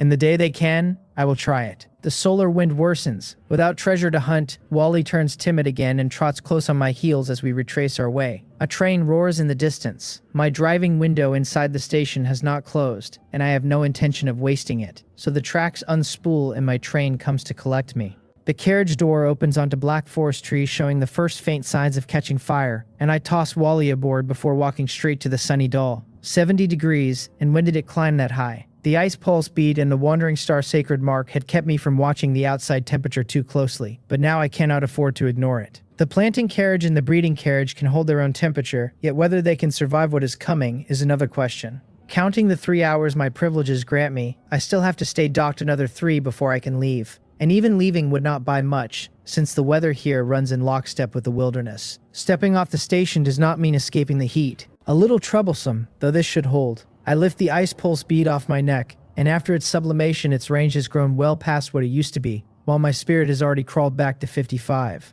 which is enough. I press the bead against the train wall, white frost locks it in place, and as the spirit drains away every carriage takes on a thin coat of frost, so thin the solar wind boils it off the instant they touch. But thin is enough, since at the very least the little goshawk in the breeding carriage will not roast, and the white forest fruit tree in the planting carriage will be safe. 4 hours remain before docking ends, and with my privileges I can leave in 1. The moment the clock crosses midnight, I check the sunny doll, and the weather has changed. The solar wind become a firestorm. Not a good change, but a bad one. The wind is more terrible than before, and in the distance the black forest I deliberately kept clear of erupts in raging flame. The fire climbing the hurricane into a vast tornado that spans the ground and sky and tears through the forest.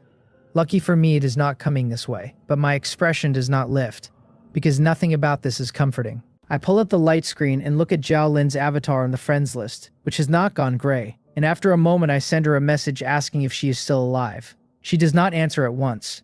After a long while she replies that she is barely hanging on, that her train is destroyed except for the engine, that she came a hair's width from never escaping that station at all. Even in plain text I can almost see her tearful, miserable face as she tells the story. She had reasoned that even under solar wind weather, as long as she stayed inside, no monster would dare show itself. What she did not foresee was a station that turned out to be a volcano packed with fire elements. If she had not used a module she picked up earlier to shed her own carriage as bait, the way a lizard drops its tail, she would have been pitched into the lava and turned to ash long ago. Congratulations then, it is genuinely good that she is still breathing. She shoots back that someone really ought to tell me how terrible I am at comforting people, but I was not comforting her, she is reading too much into it. I only wanted to tell her one thing, that her next stop should be Thousand Stars City, since I happen to be going there too, and we can treat it as a celebration that she survived. On the far side of the light screen, she wipes her grimy face and points out that her next stop is a lucky station, that I am plainly trying to piggyback on her good luck. I admit it without a flicker of shame.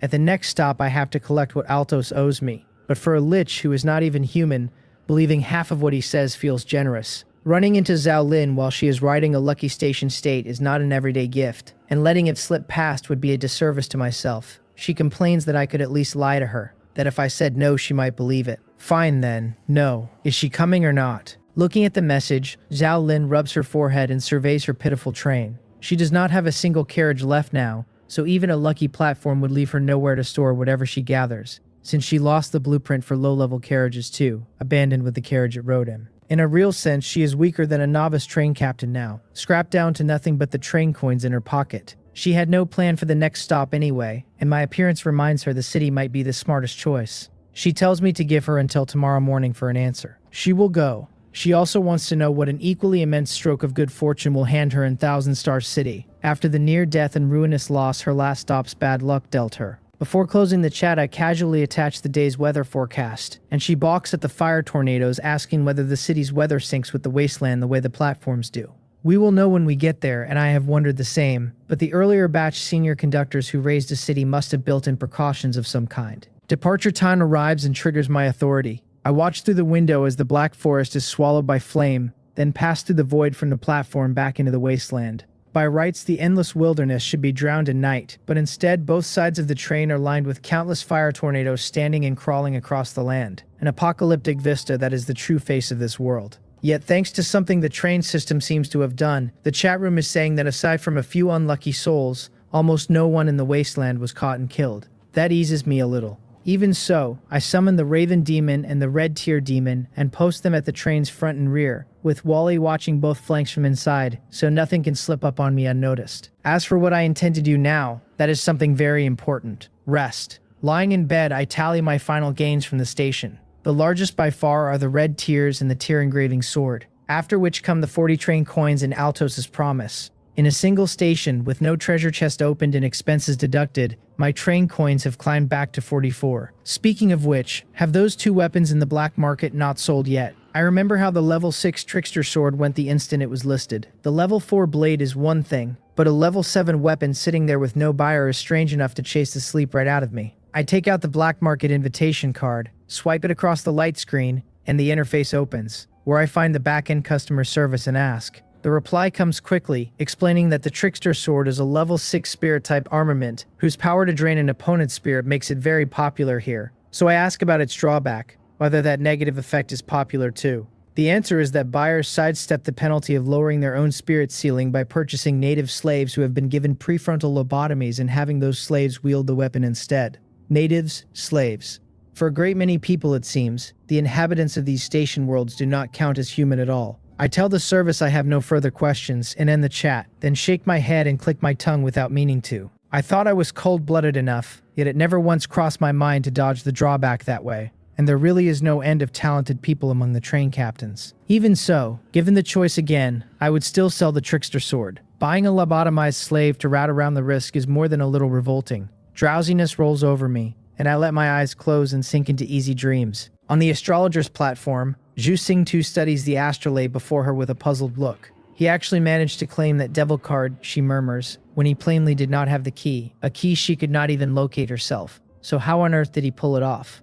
Then she notices that Monroe Gina handed him the demon card called Pride. No wonder he has grown harder and harder for her to read clearly. Back then, Monroe Gina would not even trade that card to her for a ritual card. Such a pity, since she liked it, and now she doubts she can get it. She rolls the astrologer card across her fingers, a faint curve tugging at her mouth. And that level 12 sword, he carried that off too. Truly impressive. And if word got out that a newcomer barely 10 stations past the novice stretch held a level 12 item, plenty would be moved by greed. Still, it is not the worst outcome for the demon card called Pride to rest in his hands. A wine glass appears in her grip, and she drains it in one swallow, her eyes brimming with a glittering river of stars, as she gazes up at the flowing star chart and mutters to herself. Fate says something interesting will happen in Thousand Star City. She asks the astrologer what it could be, and reminds herself that the sequence master of the order card sequence is bound for that same city, wondering whether it turns on him.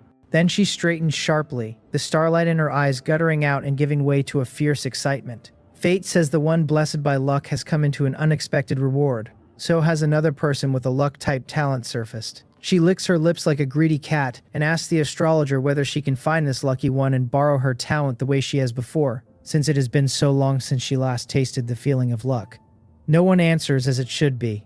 6:30 in the morning, and I wake from my dreams. A glance at my pocket watch, then I pull up the light screen where Zhao Lin's private chat sits pinned at the top. She tells me she is going to Thousand Star City, but that this time it is not her bad luck hitching a ride on me, it is me leaning on her luck, so surely I understand what that means. I give a wry smile, unsurprised, and tell her to name it. If she wants train coins, I will hand them over once her luck triggers, and if it is something else, she should tell me now. She replies that it is nothing much, that she does not want train coins, she only wants to know whether I can use my hired judge identity to buy the special materials for upgrading a train to level 5, and whether she can reserve one from me. Not money then, but a bid to buy special upgrade materials off me. The judge's medal can indeed purchase higher level goods, but that does not mean it can buy upgrade items. As it happens though, I do hold a component for pushing a level 4 train up to level 5, a calculation unit I had meant to sell to Shangguan Yin Shui. Since Zhao Lin is asking outright, selling it to her is not out of the question. 45 train coins, I tell her,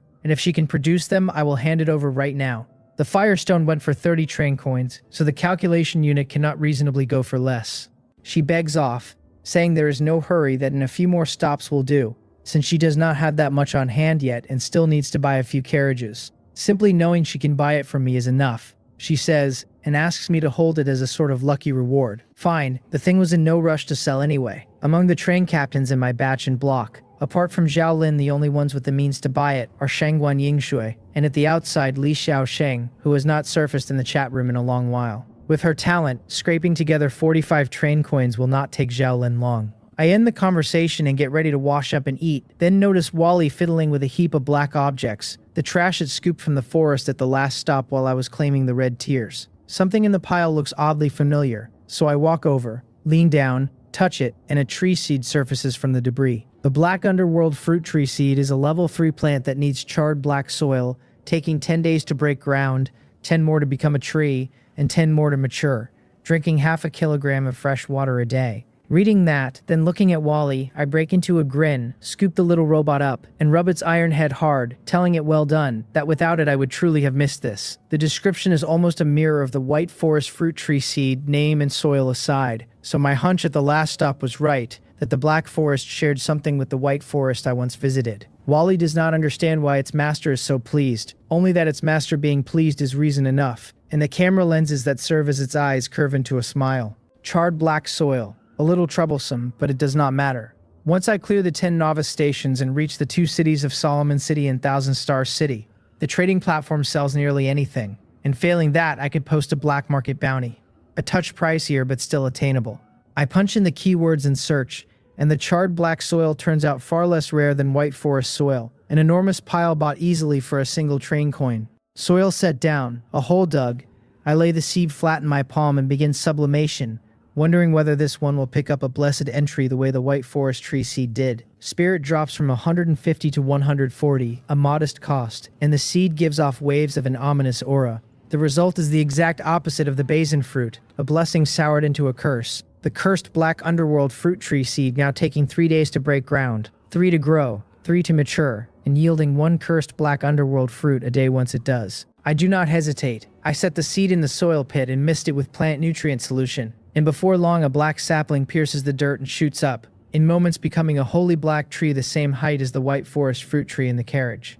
A black fruit forms. I still remember the lesson the basin fruit taught me the first time, so I summon the demon raven and send it to pluck the fruit and bring it down rather than reach for it myself. The cursed black underworld fruit tree bears 3 fruits a day, and the cursed black underworld fruit needs no processing, but eating it slows stamina and spirit recovery, permanently weakens resistance to hallucinations, and carries a chance of inflicting a cursed state that permanently lowers the spirit ceiling. I pull my hand back on instinct, the fruit utterly inedible, a cursed thing set squarely against the white forest fruit. Is its venom really this vicious? If I held a grudge against someone, feeding them one of these, it cannot touch the white forest fruit, but it is far from useless, so I pick all 3 from the tree and drop them into the storage unit, then yank a carrot from the planting carriage for breakfast instead. The entry into Thousand Star City can be shifted as long as I pay before 1 in the afternoon, so I am in no rush. Having agreed with Zhao Lin to enter at noon, I get ready to sublime the remaining 2 items from the last upgrade options. The Annihilation Drone Blueprint and the High Energy Power Furnace. The heavy turret carriage is roomy enough, so I set the furnace there, the huge thing that took over from the old generator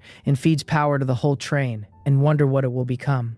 Sublimation. A deep blue stream of light wraps it. Stamina falls from 140 to 100, spirit from 144 to 84, and the high energy power furnace becomes the void electric furnace. It can swallow any basic material fed into it and convert that into electricity for the train captain. Electricity that can be bound to any unit needing power. A cross-space remote supply. Void power supply. No wonder it drank so much of my spirit and stamina. This is on the strong side. The sublimation caught me off guard since before it could only supply power within the train, and now it reaches even beyond it, which genuinely pleases me. In that case, could the hunting mecha dragon stop needing to recharge after use, and instead draw continuous power while it runs, which by simple logic should stretch its operating time too? I will find out next time. With the stamina and spirit left to me, there is room for 1 more sublimation. I take out the drone blueprint and think a moment, the thing reading like an overlap with the Great Needle Bees but with self-destruction added, usable as a controllable remote bomb. I press my hand to it and prepare to sublime. Stamina drops from 100 to 80, and the Annihilation Drone Blueprint becomes the Annihilation Martyr Blueprint.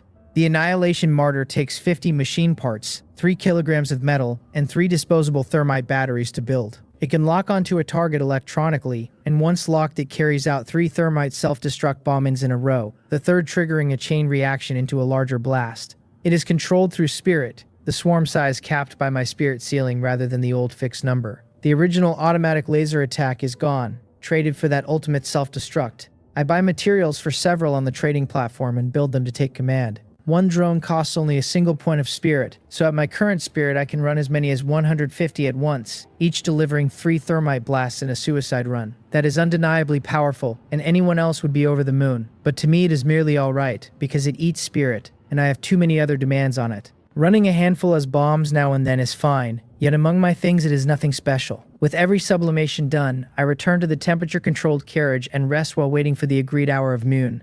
The fire tornadoes in the wasteland show no sign of fading, and the monsters that once dogged the train without pause have vanished entirely, hiding, fleeing, for to them this is the apocalypse. Speaking of which, I wonder whether the smiling face man has left the wasteland yet. The wasteland is endless. That is the answer Shea gave me. An endless wasteland with no train. Honestly, I cannot picture how he could escape that place, least of all in an apocalyptic scene like the one outside now. The hour hand on the pocket watch points to 12. I pull up the light screen and open the invitation email for Thousand Stars City, and 3 train coins dissolve into points of light and pour into it. The train broadcast sounds at once, announcing the platform change complete. The next stop, the 17th station, Thousand Stars City, where my authority lets me dock at most 3 days, and asking whether I wish to enter now. Yes, the void appears and I step through into the same scene as before, the huge gate of Thousand Stars City standing ahead, that pull of sloth straining to settle over my heart the instant I cross into this world. Is this the power of the order card? I remember the man I saw in Solomon City that day, the one who collected a full card sequence, called the Sequence Master, a name that is genuinely awful. I walk to the front of the train, and the high heat outside is simply absent within Thousand Stars City, exactly as I imagined, since these predecessors who could raise cities surely hold the power to shut out the wasteland's strange weather. Driving on a while, the crossroads of fate quietly appears. Still the same choice of 2, the lower district or the main gate, and I choose the latter and enter the familiar capsule tunnel.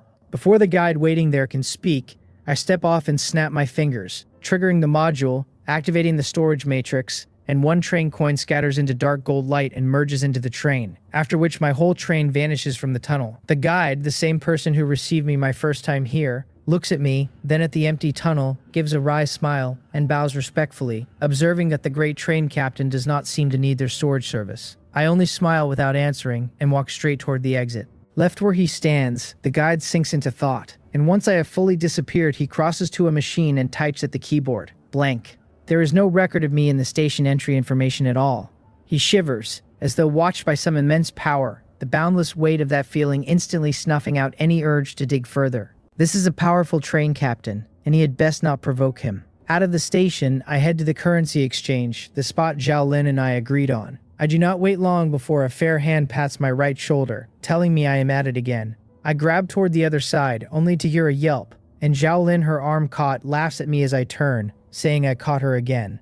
Even a fool knows not to trip over the same thing twice. She protests that she is using bidirectional reverse thinking, that if I expected her to switch hands, she would have fooled me. I let go and look her over, and this time is different from the last 2, her face brimming with confidence. Is it because she is riding a state of luck? With luck's blessing, a person believes they can do anything, and believing it, they stop being timid. If her talent only ever ran lucky, it would be no weaker than my sublimation. The trouble is the bad luck runs too strong, and the higher today's luck climbs, the deeper the next stretch will sink. She asks where we are going, first to exchange some money, then to the carriages she wants, since Thousand Stars City has a train exchange of its own, and we may as well look. Collecting what I am owed is not urgent. On the way here, I already reached Altos through chat, and thanks to the black market's work, I know exactly where his train sits. No ordinary district, but that hidden living graveyard where all the losers go to ground. The lower district. We enter the currency exchange, and I trade for 3,000 Thousand Stars coins, with nothing in particular to buy, but since I have come to the city I can let myself relax. After the exchange we find a man-flying mechanical beast and ride toward the train exchange, and on the way the driver offers, apropos of nothing, that we two have not been to the city lately.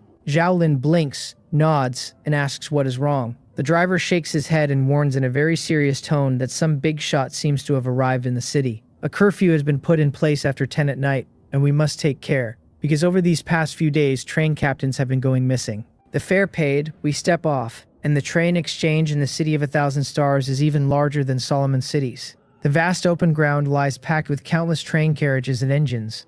Untended and stagnant, no telling how many train captains have sold their trains here since the city was founded. This is the middle layer of the city, reachable only by passing through the sky gate aboard an aerial vehicle. We go in. I have no real wish to buy a carriage, but since I am here, I may as well test whether the badge from the Solomon City Inquisition still works, and the moment the trading interface touches it, it changes. It actually works. The carriages on offer are much like Solomon City's, and after a while of browsing, I cannot find a single one worth buying. Zhao Lin's appetite for shopping, by contrast, is through the roof. Her train so mangled that nothing but the engine remains, leaving her without even the means to store resources on the coming platforms. Bored, I stand to take a stroll, and just as I am about to leave, my eye is caught by a woman walking toward me. Zhu Xingtu, the founder of the Emperor Sequence Organization, a charlatan who claims she can hear fate. I have never officially met her, but her avatar in my friends list shows her true face. So why is she here? The driver's words rush straight back into my mind. The curfew, the big shot,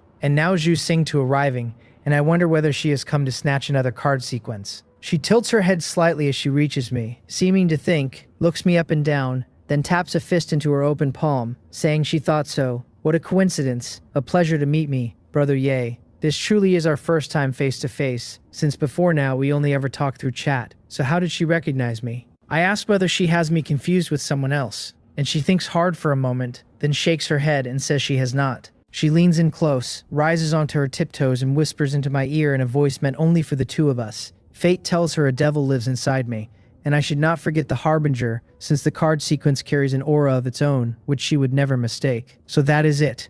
I quietly lower the gun in my hand, step back to a safe distance, and the two of us find a place to sit across from each other. I open the light screen and use the system's friend chat to speak face to face, asking whether she has come to snatch another card sequence. She settles into a seat and smiles, replying that I have misread her, that this time she has only come to borrow something. Come to think of it, she adds, is that girl over there my little lover? Because Shea will cry. I start to say that Zhao Lin is just, then cut myself off, since I should not have to explain that much to her. She insists she is only joking, only a little curious who the girl is, and asks whether I will introduce them.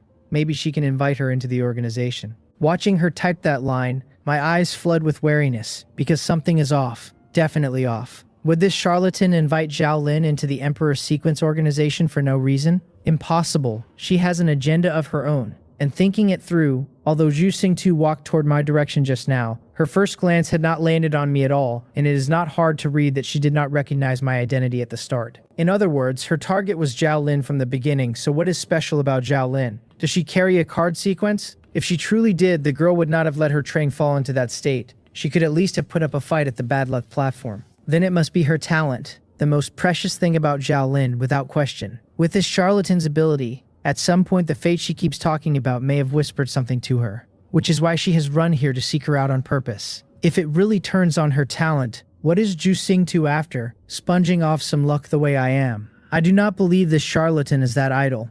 I ask what exactly she is trying to do. She answers that it is nothing. She closes the light screen, stands, and tells me aloud that she did not expect to find me here, that this city is going to become very interesting, and then she walks toward Zhao Lin. I do not call out a warning, because I want to see what this charlatan is really up to, and I am not worried about Zhao Lin since this is her lucky platform after all. She greets Zhao Lin as little sister, and Zhao Lin, in the middle of choosing a carriage, hears the voice behind her, turns with a puzzled look, sees Zhu Xingtu, and asks whether she is the one being called. Zhu Xingtu says yes, and sits down across from her as though they were old friends, drawing a dark gold card from the lining of her jacket and laying it on the table, offering it as a gift. Zhao Lin blinks at the card, then at this bewildering woman and asks why, since they do not even know each other. Zhu Xingtu allows that Zhao Lin does not know her, but she knows Zhao Lin, and points out the brother Ye over there, saying she is friends with him so there is nothing to fear. Zhao Lin turns back, but I say nothing, only sip my sweetened coffee in silence. Brother Qian's friend, she murmurs, and still cannot accept this, since they are not close. It is fine, Zhu Xingtu tells her. Fate says this card wishes to be at her side, and that is the very reason she has come. Even without the demon card called Bewitchment, the charlatan's voice runs thick with temptation, as though she wields that tone on purpose, or some unseen power leans on the mental power of whoever hears it. Zhao Lin stares at the card, a hooded woman holding a balance scale, her face hidden. As if possessed, a voice in her heart seems to tell her she truly wants it. Is it luck, she wonders, and her hand reaches out on its own. Under Zhu Xingtu's playful gaze, she picks up the dark gold card. A deafening sound erupts. Zhao Lin claps her hands over her ears, only to find that she alone seems to hear it. Across from her, Zhu Xingtu rises, casts a mysterious smile at me where I sit not far off, and leaves a single line behind, thanking us for the hospitality, calling it a fair trade. Then she is gone, leaving Zhao Lin sitting there in confusion, at a loss for what just happened. Zhao Lin snaps out of her daze and stammers something about a trade, but the charlatan Zhu Xingtu has already left. I walk over, my eyes lingering on the dark gold card on the table, and even without the system's appraisal, I can tell it is an unknown card sequence. Zhao Lin asks me about the woman, and I tell her flatly that I do not know her. Ignoring her bewildered face, I pick up the card and bring up the light screen to appraise it. The system names it a destiny card, God-given unequal value, and tells me it can be spent like currency to trade half of a talent at an unequal price. Trading a talent, and half of one at that. I look at Zhao Lin, raising an eyebrow, because her talent comes in two parts, good luck and bad luck. If half was traded away, which half would it be? And the answer needs no guessing. This is her lucky platform, and before it she lived through a huge bad luck incident that nearly cost her life and almost destroyed her train. So the half Zhu Xingtu traded away is almost certainly the bad luck. I turn the card over with interest, then toss it back and ask whether she has finished buying her carriages. She nods, says she bought one section plus the blueprint for manufacturing basic carriages, then circles back to the woman, asking whether I truly do not know her, since she said. I cut her off and tell her the woman is probably just a lunatic, not worth bothering with, and ask whether she has forgotten what this stop means for her. Zhao Lin blinks, and the confident look returns. She agrees that on a lucky station nothing bad could happen, deciding the beautiful big sister simply felt a connection with her and came to give her a gift. Whatever lets her sleep at night, the beautiful big sister she speaks of is, at this moment, riding happily in a car along the highway of Thousand Stars City, humming a tune, fingers poking the air, her mood bright. Her system light screen flickers up, but before she can do anything with it, the car lets out a long wail and breaks down in the middle of the road, the driver slamming into the wheel. He scrambles out, finds the engine spewing white smoke and clearly on the verge of being scrapped, and begs his guest to get out before it explodes. Zhu Xingtu only laughs, observing that destiny tells her his car should explode quite spectacularly, and pushes the door open. She wonders whether this is the talent of luck activating, how fast it works, and what exactly the talent is. Just then, a brilliant golden glow catches her attention. She looks up and sees a man in casual clothes, sunglasses, a mask, and a baseball cap, buying food at a snack stall. The snack slips from her fingers and hits the ground. She mutters that it is him, her mouth twitching, and greets him with an awkward little wave, saying she has somewhere to be and will be on her way. This man is the master of the order card who carved her up several times back in Solomon City, the one who supplies order cards to every powerful city, whose work made the founding of all those cities possible. His order card was stolen by Zhu Xingtu once, and though he wrenched it back, the theft put him onto her and the whole Emperor Sequence organization that collects card sequences. He came to Thousand Stars City to recover from his injuries and live as an ordinary person for a while. And he never expected to run into her here. Enemies meeting, eyes blazing red, his shirt tears away, and the man covered in golden patterns rises into the air, arms crossed, glaring coldly down and telling her she deserves to die. The street is blasted apart by a single strike. Inside the smoke, a light screen wraps around Zhu Xingtu and carries her out, the astrologer in her hand flickering, and she gasps for breath,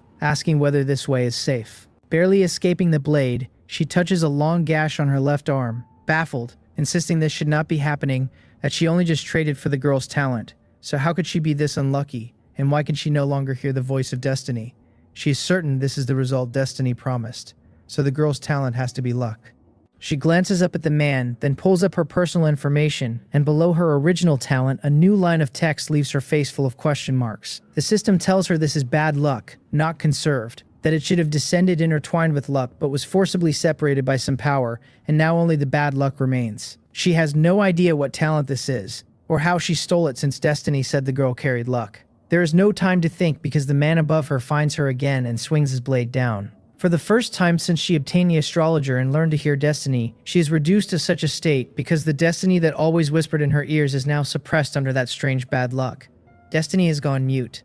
I have left the train exchange with Zhao Lin, and I rub my chin and watch the golden man in the distance, recognizing him from Solomon City and wondering who he has provoked this time. Then it clicks, and I find it amusing.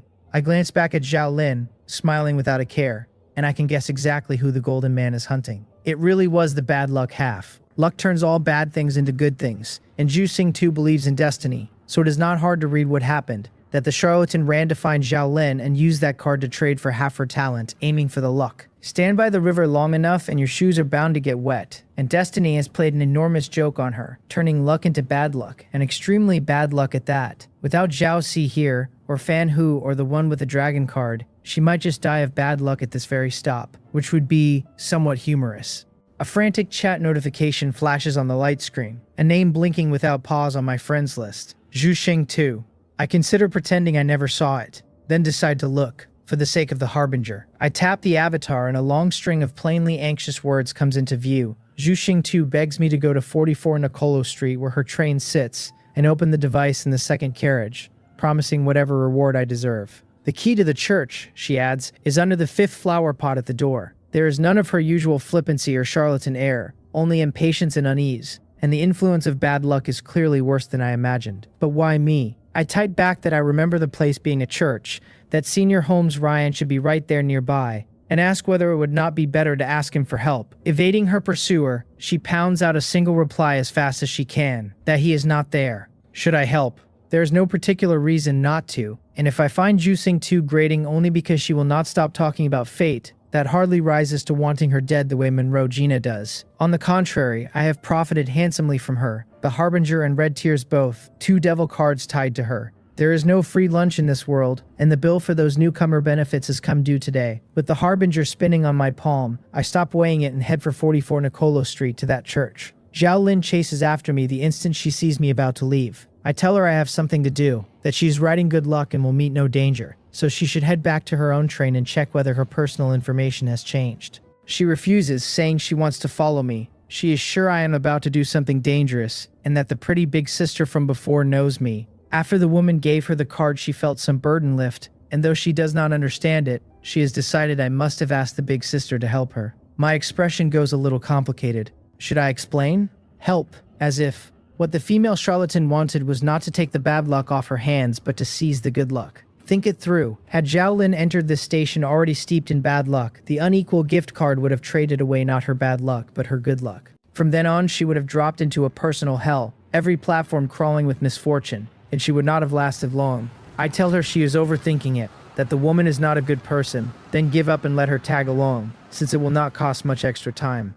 What I really wanted was for Zhao Lin to go back and read the changes in her talent column, but if she insists on coming, fine, and a lucky person at my side is reassuring enough. With the golden man hunting Zhu Xing 2, the taxis here have stopped running entirely, and reaching the church will not be easy. Then, perhaps because of Zhao Lin's good luck, a fleeing taxi spots us by the roadside and stops dead in front of us as though possessed. The door swings open and the driver waves frantically, telling us to get in quick. Triple the fare, he will go anywhere. He looks familiar, a Ronin sort, disheveled, a ragged cigarette butt in his mouth, unshaven, no spark in his eyes. And then I place him and ask whether he is Senior Muxiang Yuran. This is the loser who sold me a Desert Eagle pistol when I first arrived, the one who gave up his status as a train captain to stay in the city. He tells us to get in, cursing the man in the sky for flattening 3 whole streets just to kill one person, demanding whether high-level train captains have stopped treating the rest of them as human. I do not answer, because it is not only high-level train captains who look down on those without trains, it is plenty of low-level ones too, and toward losers like Musheng Yoran the contempt runs deeper. He asks where we are going, grumbling about the fare, cursing himself for picking up passengers at a time like this, and swearing it will cost him his life. It has to be Zhao Lin's good luck, since with her bad luck stolen, her good luck has reached an almost eerie level. I wonder how long the state can hold, because if the charlatan Zhu Xing 2 survives, she will not let the bad luck stay on her own body. I tell him to take us to 44 Nicolo Street, that it should not be dangerous, and that triple is fine. The taxi shoots forward. The Golden Man's attacks have already begun to collapse parts of the city of 1,000 stars, and unlike Solomon City, no one like Zhao Shi appears here to stop him.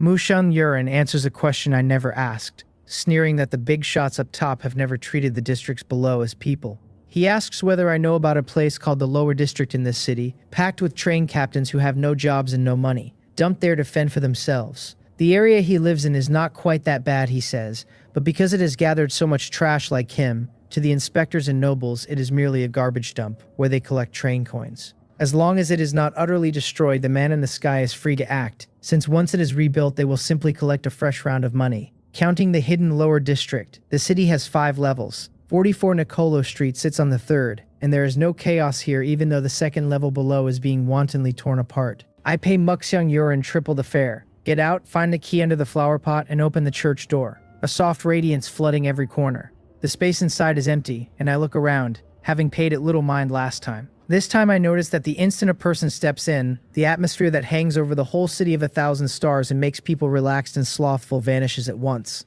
Zhao Lin asks what we are here to do. I tell her we are helping someone with their train, then ask whether she parked her own in the capsule tunnel, telling her to have it teleported over in a little while. I walk the familiar path to the platform behind the church, and on the tracks a train with a meteor-streaked coating stands quietly. Zhu Xingtu's. Following her message, I climb into the second carriage and find a translucent device with several points of light floating inside. The system names it a star pulse device. Level 9 says it needs manual activation, and that once activated it releases a star pulse beam to strike enemy targets in any area. Such a small thing, and a level 9 item. To force that man to retreat, we would have to use the hunting mecha dragon's transcendent mode, so I doubt this little device can do the job. Still, the charlatan goddess asked for it, so I need not fret over whether it works. And I press the button. Inside the transparent bottle, a single speck of light vanishes into thin air. On the second layer of the city, Zhu Xingtu looks utterly wretched, panting hard, blood running down her arm, hiding in a dark corner with her mood at rock bottom. She mutters that she cannot hear it, that destiny has gone silent, that there are no stars, and she needs to see the stars. Her eyes shift into the shape of stars, yet the voice of destiny that always answers is entirely absent. The man in the sky sweeps his gaze across the vast ruins below, order spreading until the whole space falls under his control, and he tells her she cannot escape, raising his blade and swinging it down. Zhu Xingtu kneels, hands clasped, and suddenly a streak of light appears in the space. She cries that she sees it, and under that starlight the voice of destiny sounds in her ears once more, asking whether this is the way to escape.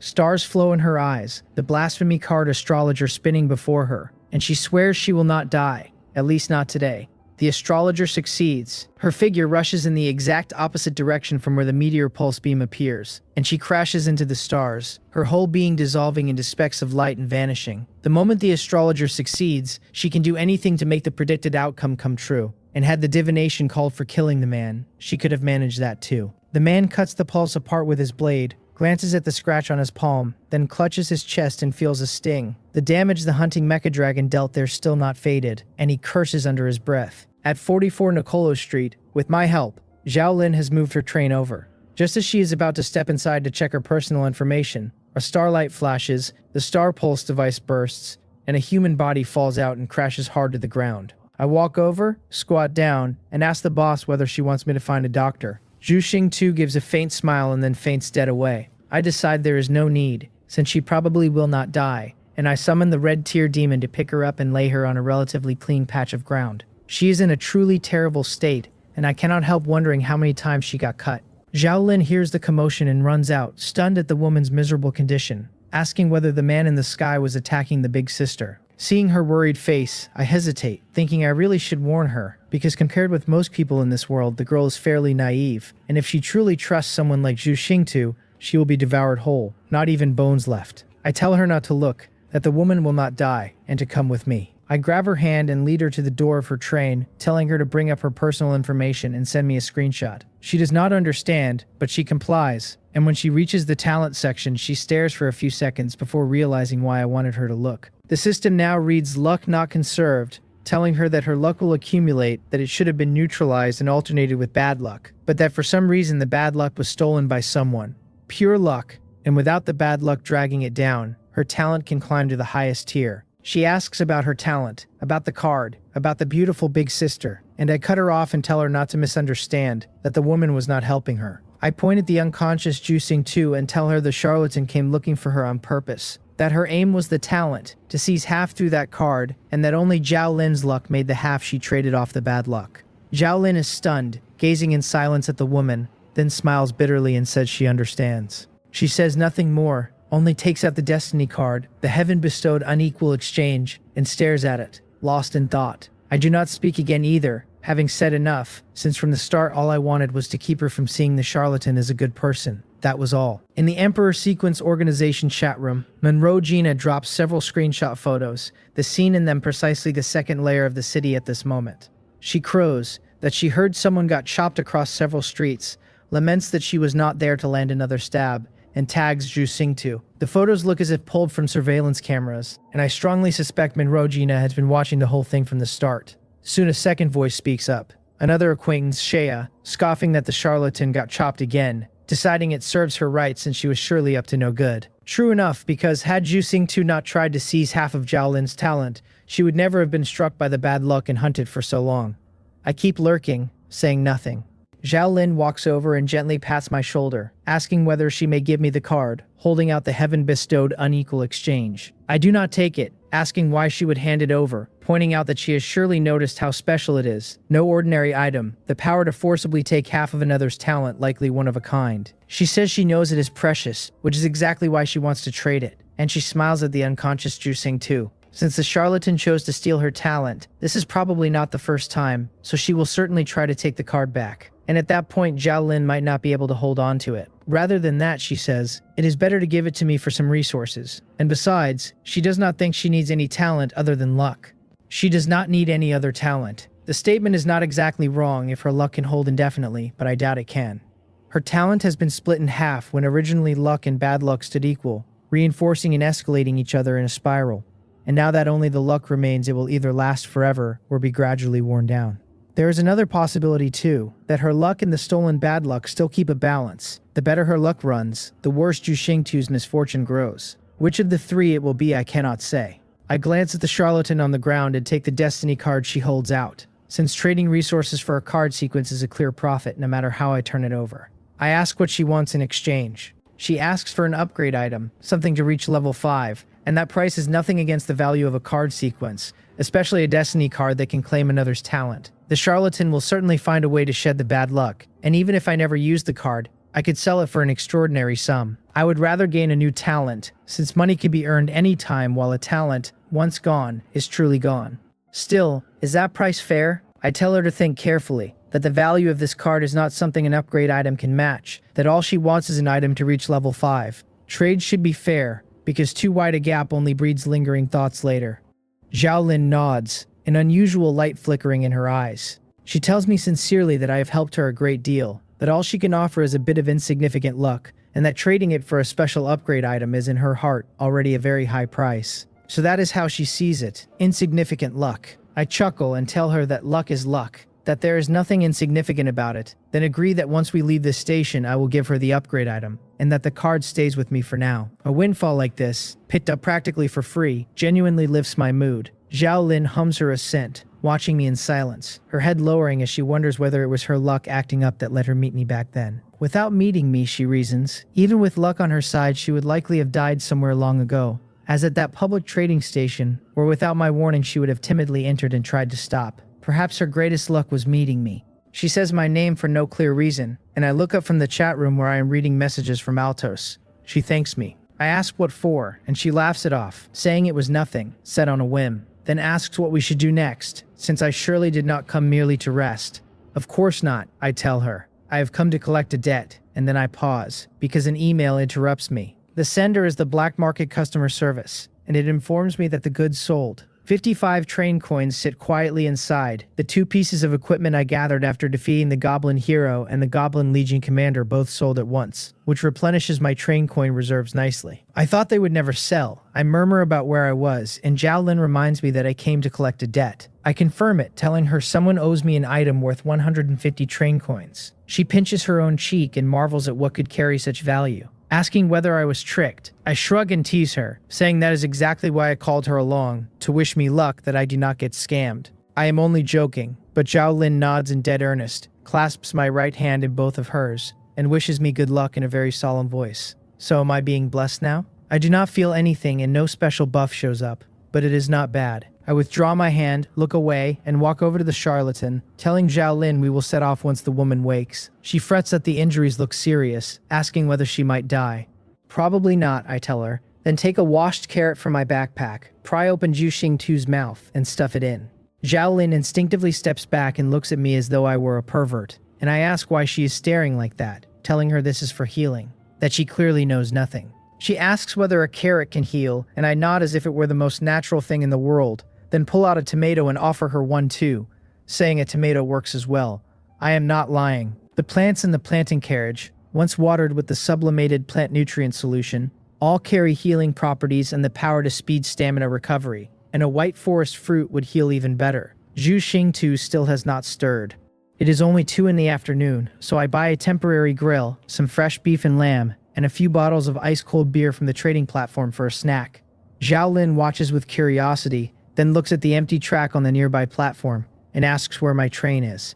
Why I do not move it here. I tell her I put it away, that there is no rush to bring it out, and when she asks whether it is a module, I only tell her she will find out later. As we talk, Zhu Xingtu, on the ground, feels the foreign object in her mouth, and chews hard a few times, her wounds already closing, the carrot speeding her recovery along. The aroma of grilling beef and lamb makes her sniff without thinking. She slowly sits up and looks around, the stars in her eyes flickering before settling back to normal. Hearing the movement behind me, I look over, and seeing she is awake, I wave a skewer and ask the boss with a grin whether she wants some. Zhu Xingtu rises slowly, clutching her still aching arm, and looks with a complicated expression at Zhao Lin across from me, greeting us both, calling me Brother Ye and her little sister. She bites down on the remaining carrot, the complicated look passing in an instant, and walks over with a smile, observing that she did not sleep for long, that the carrot tastes quite good, and asking whether I have any more.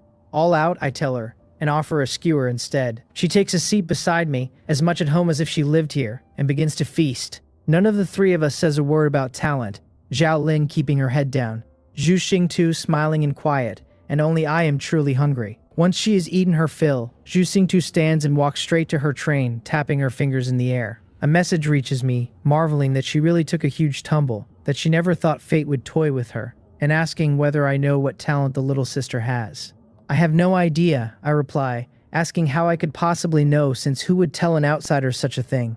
I smile at her, with no intention of telling the truth. She grumbles that she cannot understand why the organization's newcomers no longer trust her, asking whether Big Sister is really so untrustworthy. She insists she does not believe I never saw the destiny card, that seeing it I should grasp what she did, that stealing the bad luck half nearly killed her, which means the remaining half, by fate's word, must be luck. She opens her train door and walks inside, exhausted. Is that so? I reply, that I really would not know. She hums and tells me not to worry, that she will not touch my little lover again, nor find a way to reclaim the destiny card, conceding that borrowing other people's luck too often always brings retribution. Then she says she is off, that she has to find some way to be rid of this bad luck. So it really was not her first time borrowing someone's luck. Only this time Zhao Lin's talent was not luck alone. I type back that one could say that the girl is simply a train captain from the same batch as me, and as for the destiny card, I have not seen it and do not know where it is now. She leaves a wordless reply hanging, and whether she believes me does not matter, because she will not be getting the card back regardless. The train starts, and Zhu Xingtu limps back to her astrology platform and kneels there, gazing at the astrolabe, wrapped now in a layer of eerie black aura, a sense of powerlessness welling up in her chest. She mutters that the item capable of stripping away talent sits in Solomon City, that it is troublesome that she cannot hear the voice of fate and can rely only on the astrologer, and wonders whether she should ask someone for help. Then she leaves. I do not know where she has gone, only that to remove the bad luck she will inevitably be battered by the bad luck itself and face no end of trouble, and her hands should be full for a while. Zhao Lin asks whether we ought to be going too, the first thing she has said since the woman woke. In the lower district, getting in is no easy thing, since the place is hidden away by the city of 1,000 stars. Altos, that ghoul, told me the only way in is through smuggling, that the people who do it are called snakeheads, and that they mostly help wanderers down there slip into the main city above. I see no need for that much trouble or groveling, so I seek out one of the city's inspectors and present my standing as a third-rank judge of the Solomon City Inquisition. Under the pretext of pursuing a criminal, I enter the lower district through the inspector's dedicated teleportation device. The identity proves even more useful than I expected, the inspector fawning and servile, treating a third-rank judge of the Inquisition as the equal of a top-tier big shot. Had I not refused, he would have dispatched a whole team to follow me and help catch my supposed quarry. The lower district is nothing like the rest of the city. Everywhere I look, there are clusters of ragged people with no life in their eyes, like walking corpses, all of them once train captains. They abandoned their trains to enjoy stability and peace in the city, but having burned through all their money, they could no longer support a luxurious life there. Because they gave up their status as train captains, once the money ran dry, they found themselves barred at every turn. until they became homeless and were dragged down here to fend for themselves. The two of us, in our clean clothes, look completely out of place, and many gazes turn our way, full of greed, desire, even spite. The people here clearly marking us as fresh wanderers. Some begin to gather around. They mean to treat us as fat sheep. This is troublesome, I think. Looking around as the crowd swells into the double digits, men holding clubs and weapons, their greedy stares enough to turn the stomach. I keep moving until the path ahead is blocked, the grinning men crowding in front of me, and before any of them can speak, a gunshot breaks the silence. The muzzle of the Skyhawk gives off a faint blue smoke, and a blood-red bullet hole opens on the top of the leader's head. I look coldly at the rest, already frightened out of their wits, and tell them to get lost. The path clears. I step over the corpse and keep on toward the spot Altos and I agreed on. No resistance, no anger from any of them, because whatever backbone these people once had has long since been ground away by the power of order. Is it just up ahead? The location marked on the electronic map in my mailbox lies straight in front of me. But rather than walk there directly, I climb to a high vantage point. I summon the Raven Demon to go to the marked spot in my place and activate the God's Eye view of Demon Card Pride to watch. The coordinates resolve to a room.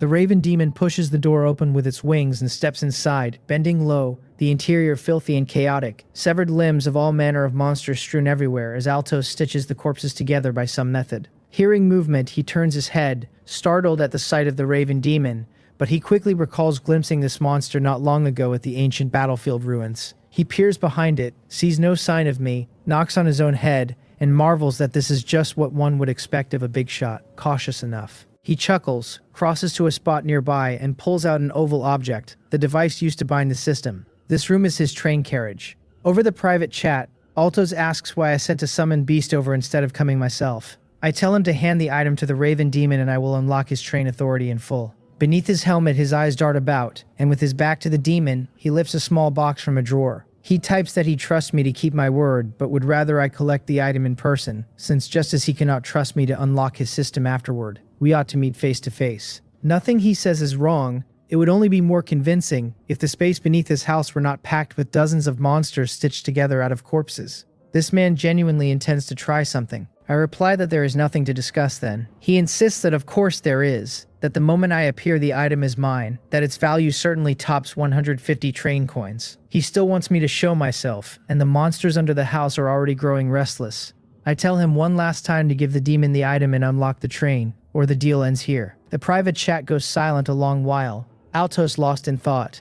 At last he raises his head and hands the box to the Raven Demon, conceding with a low laugh that he will give me the item first, and asking me not to forget to unlock his authority. He gave up. I have the Raven Demon open the box in front of him, and inside lies a white card, patterned with a tall tower. A card sequence? No. Through the demon's touch, I appraise the card from a distance, and the system names it the Thousand Stars City Babel Tower Central Gate Opening Authority. Is there really a place called Babel Tower in Thousand Stars City? And would a gate opening authority card be worth more than 150 train coins? I tell Altos I have never heard of any Babel Tower there. He chuckles and says it is a tall tower on the uppermost level of Thousand Stars City, rumored to hold the city's most important treasures, though he has never gone up himself. The card is merely something he obtained by chance. He adds, its value certainly passed 150 train coins. The truth is that Altos has no idea what Babel Tower is either. He took this card at some station by backstabbing an inspector from Thousand Stars City, and fearing the city would find out, he hid it in a corner of the lower district, meaning to look into it later. But retribution found him at the next station, where he was backstabbed in turn and forced to remain among the ancient battlefield ruins. The Raven Demon tucks the authority card into its feathers and, under my control, turns to leave. Altos watches it go, and a few small insects drop from its armor and trail after it, while the stitched monsters underground, also under his control, follow through tunnels he dug in advance. He believes he has been very discreet. He does not know I see all of it. That card has some value, it seems. Altos has to honor the bargain, because until I fully unlock his train system, he has not regained his complete train captain identity, and the system still counts him half a native of this world. Its restrictions holding until he recovers it. Over the chat he asks whether, since I have the item, I should not unlock his authority now. The Raven Demon flies back and places the card in my hand, and I confirm that, per the agreement, yes. From a god's vantage I can see the stitched monsters already ringing me and Zhao Lin underground. I tell Zhao Lin not to wander too far, and she answers obediently that she will listen to Brother Qian. Drawing closer to me, you do not have to stand quite so close, I tell her. Then give it up and let her do as she likes. I never had any intention of breaking my word, and Altos receives his full train captain authority, the system's restrictions lifting in the same instant. Inside the house, he lets out a ferocious laugh and claps his armor, and the stitched monsters hidden beneath the ground all crawl out and pounce toward me. So eager already, smiling I draw out the pure purification stone, its gentle radiance spreading outward. The stitched monsters cover the eyes set all over their bodies with their arms, yet unlike ordinary evil spirits, they do not instantly dissipate. Altos charges out, roaring with laughter, taunting me, asking whether I really think I am invincible. He orders the monsters to get the card back, swearing he will not fall for the same trick twice, that even my light is useless now. The purification stone failing comes as no surprise, since once this man decided to act, the first thing he would solve was the stone. You have gotten smarter, I tell him, only it does no good. The raving demon soars up, and a storm of black feathers sweeps out from its beating wings, tearing the stitched monsters to pieces with no resistance at all. Altos did not expect the demon to be so strong. Seeing his monsters cut down one after another, he panics, bolts back into the house, and presses the departure option on his control system to flee. The house lets out a roar, wheels rising to prop up the locomotive, the tracks extending forward, the void of the wilderness opening ahead. As long as he escapes into the wilderness, no train captain, however strong, will find him easily. But would I let him escape? No. Red tears, I say, cleave it. The red tear demon has appeared silent and unseen behind Altos's house carriage, and the tear-engraved sword leaves its sheath in a single slash, cutting the locomotive clean in half with crimson sword energy. Caught inside, Altos is alarmed and dodges frantically, but an arm is severed along with the strike, the void dissipates, the departure fails, the locomotive lies destroyed, and his system is stripped away. A train captain without a module to bind his system loses that identity the moment his locomotive is destroyed. Altos cannot escape. He roars like a madman, demanding how I dare, screaming about his train, raging that he already gave me the item, asking why I will not let him go. I stand high above and casually crush a few insects, looking down at him without bothering to use the devil card pride, as though watching a clown in a circus. Do not get it wrong, I tell him. The one who made the first move was you. The system rings out, declaring trial by gunfire triggered and sin judgment passed, listing his crimes, deception and betrayal and greed and bluster and begging for life, and pronouncing him guilty. I give the lich no room to speak, raising ebony, trial by gunfire active, and pull the trigger lightly. The bullet leaves the chamber, and Altos's head, helmet fused to flesh and all, vanishes into nothingness under the holy light-infused black and white explosive armor-piercing round, the deformed body inside vaporized in the same breath. I leave him no possibility of survival. So this level 27 train captain dies easily at my hands. It is not that he was weak, since each of those stitched monsters would have been a headache for an ordinary train captain, and a lich like him would have been brutally hard to kill without the right countermeasures. He died for one reason only, that I was stronger. His death confirms one thing besides, that the train conductor seniors who came to this world in earlier batches were not all powerful, nor invincible. The armor stays behind on the spot, and when I appraise it I find an unexpected gain. The armor of the corpse lich. Used, it converts the wearer's race to corpse lich and grants modules for stitching corpses, fearing holy light, eating corpses, fusing blood armor, the corpse lich body, and an evil presence. After conversion, one may keep changing race by other methods, but can never return to the original, while taking the permanent title of racial traitor, which halves the favorability of one's former kin forever. The armor is far too large to fit in my backpack, and it is the last thing I would ever wear. Yet the snakeskin bag I got from Xinjiang earlier is exactly the right size to hold it. As for the split-open train head, I have no intention of dragging it along, since it is nothing but corpses inside, worth only a scrap of basic material. With my gains sorted, I collect Zhao Lin from where she has been hiding above and prepare to go. Along the way I keep turning one question over. What is Babel Tower? I never heard a word about it in the City of 1,000 Stars. Could it be another space tucked out of sight, like the lower district? I am curious enough to consider asking around, and if it were Monroe, Gina, or Shea, I could probably learn about it from them. But just as the two of us are about to return to the City of 1,000 Stars along the passage we came through, a golden figure appears suddenly in the sky. It is him, the holder of the order card, the man who chased Juxing 2 across several streets while hacking at her. Why would he show up here? The inspector who earlier sent us into the lower district spots me and hurries over, calling me Lord Judge, urging me to come quickly with them. I ask what has happened. Glancing up at the man in the sky with fear, he heads for the exit and explains in a low voice that the figure above is a big shot, severely injured in another city and here to recover. A short while ago, for reasons no one knows, he chased a woman across several streets hacking away, and his injuries clearly worsened. Now he is here to kill, the inspector says, claiming he needs some kind of necessary sacrifice. and everyone in the lower district is going to die. Severely injured, killing, sacrifice. Could the hunting mecha dragon's attack have driven this golden man's injuries beyond all repair, forcing him into measures this extreme? I ask who exactly he is. How big a big shot? Wiping the sweat from his forehead, the inspector and his colleagues open a teleportation passage ahead, and he begs me not to ask, pleading that a small fry like him could never know such things, that I should ask others once I am back at my inquisition. Hurry, he says. He will take the two of us to the top floor, since if we delay any longer the man in the sky will make his move. The top floor? Why there? I have my doubts, but I do not voice them. I give Zhao Lin a look, and the two of us follow the inspector through the teleportation array, and out of the lower district. Not long after we leave, the golden man in the sky suddenly turns his gaze toward the spot where we vanished. The aura of a card sequence, he mutters, asking who it is, coughing, cursing that he cannot delay any longer. The sharp pain spiking through his chest makes him abandon the thought of identifying who carries the sequence. He stares down at the losers below, lifeless in the eyes, resembling the living dead, and extends his hand, a golden card appearing before him. The order card sacrifice. For the sake of order, he says, all sacrifices are meaningful. The long blade swings down, and the lower district is about to drown beneath that blade light. Top floor of the City of 1,000 Stars. Under the inspector's guidance, Zhao Lin and I arrive before a massive tower that reaches straight into the sky. Its end nowhere in sight, as if joined to the stars above. A tower? Such a coincidence. Or is it something else? I raise an eyebrow and glance at Zhao Lin, who is curiously taking in her surroundings.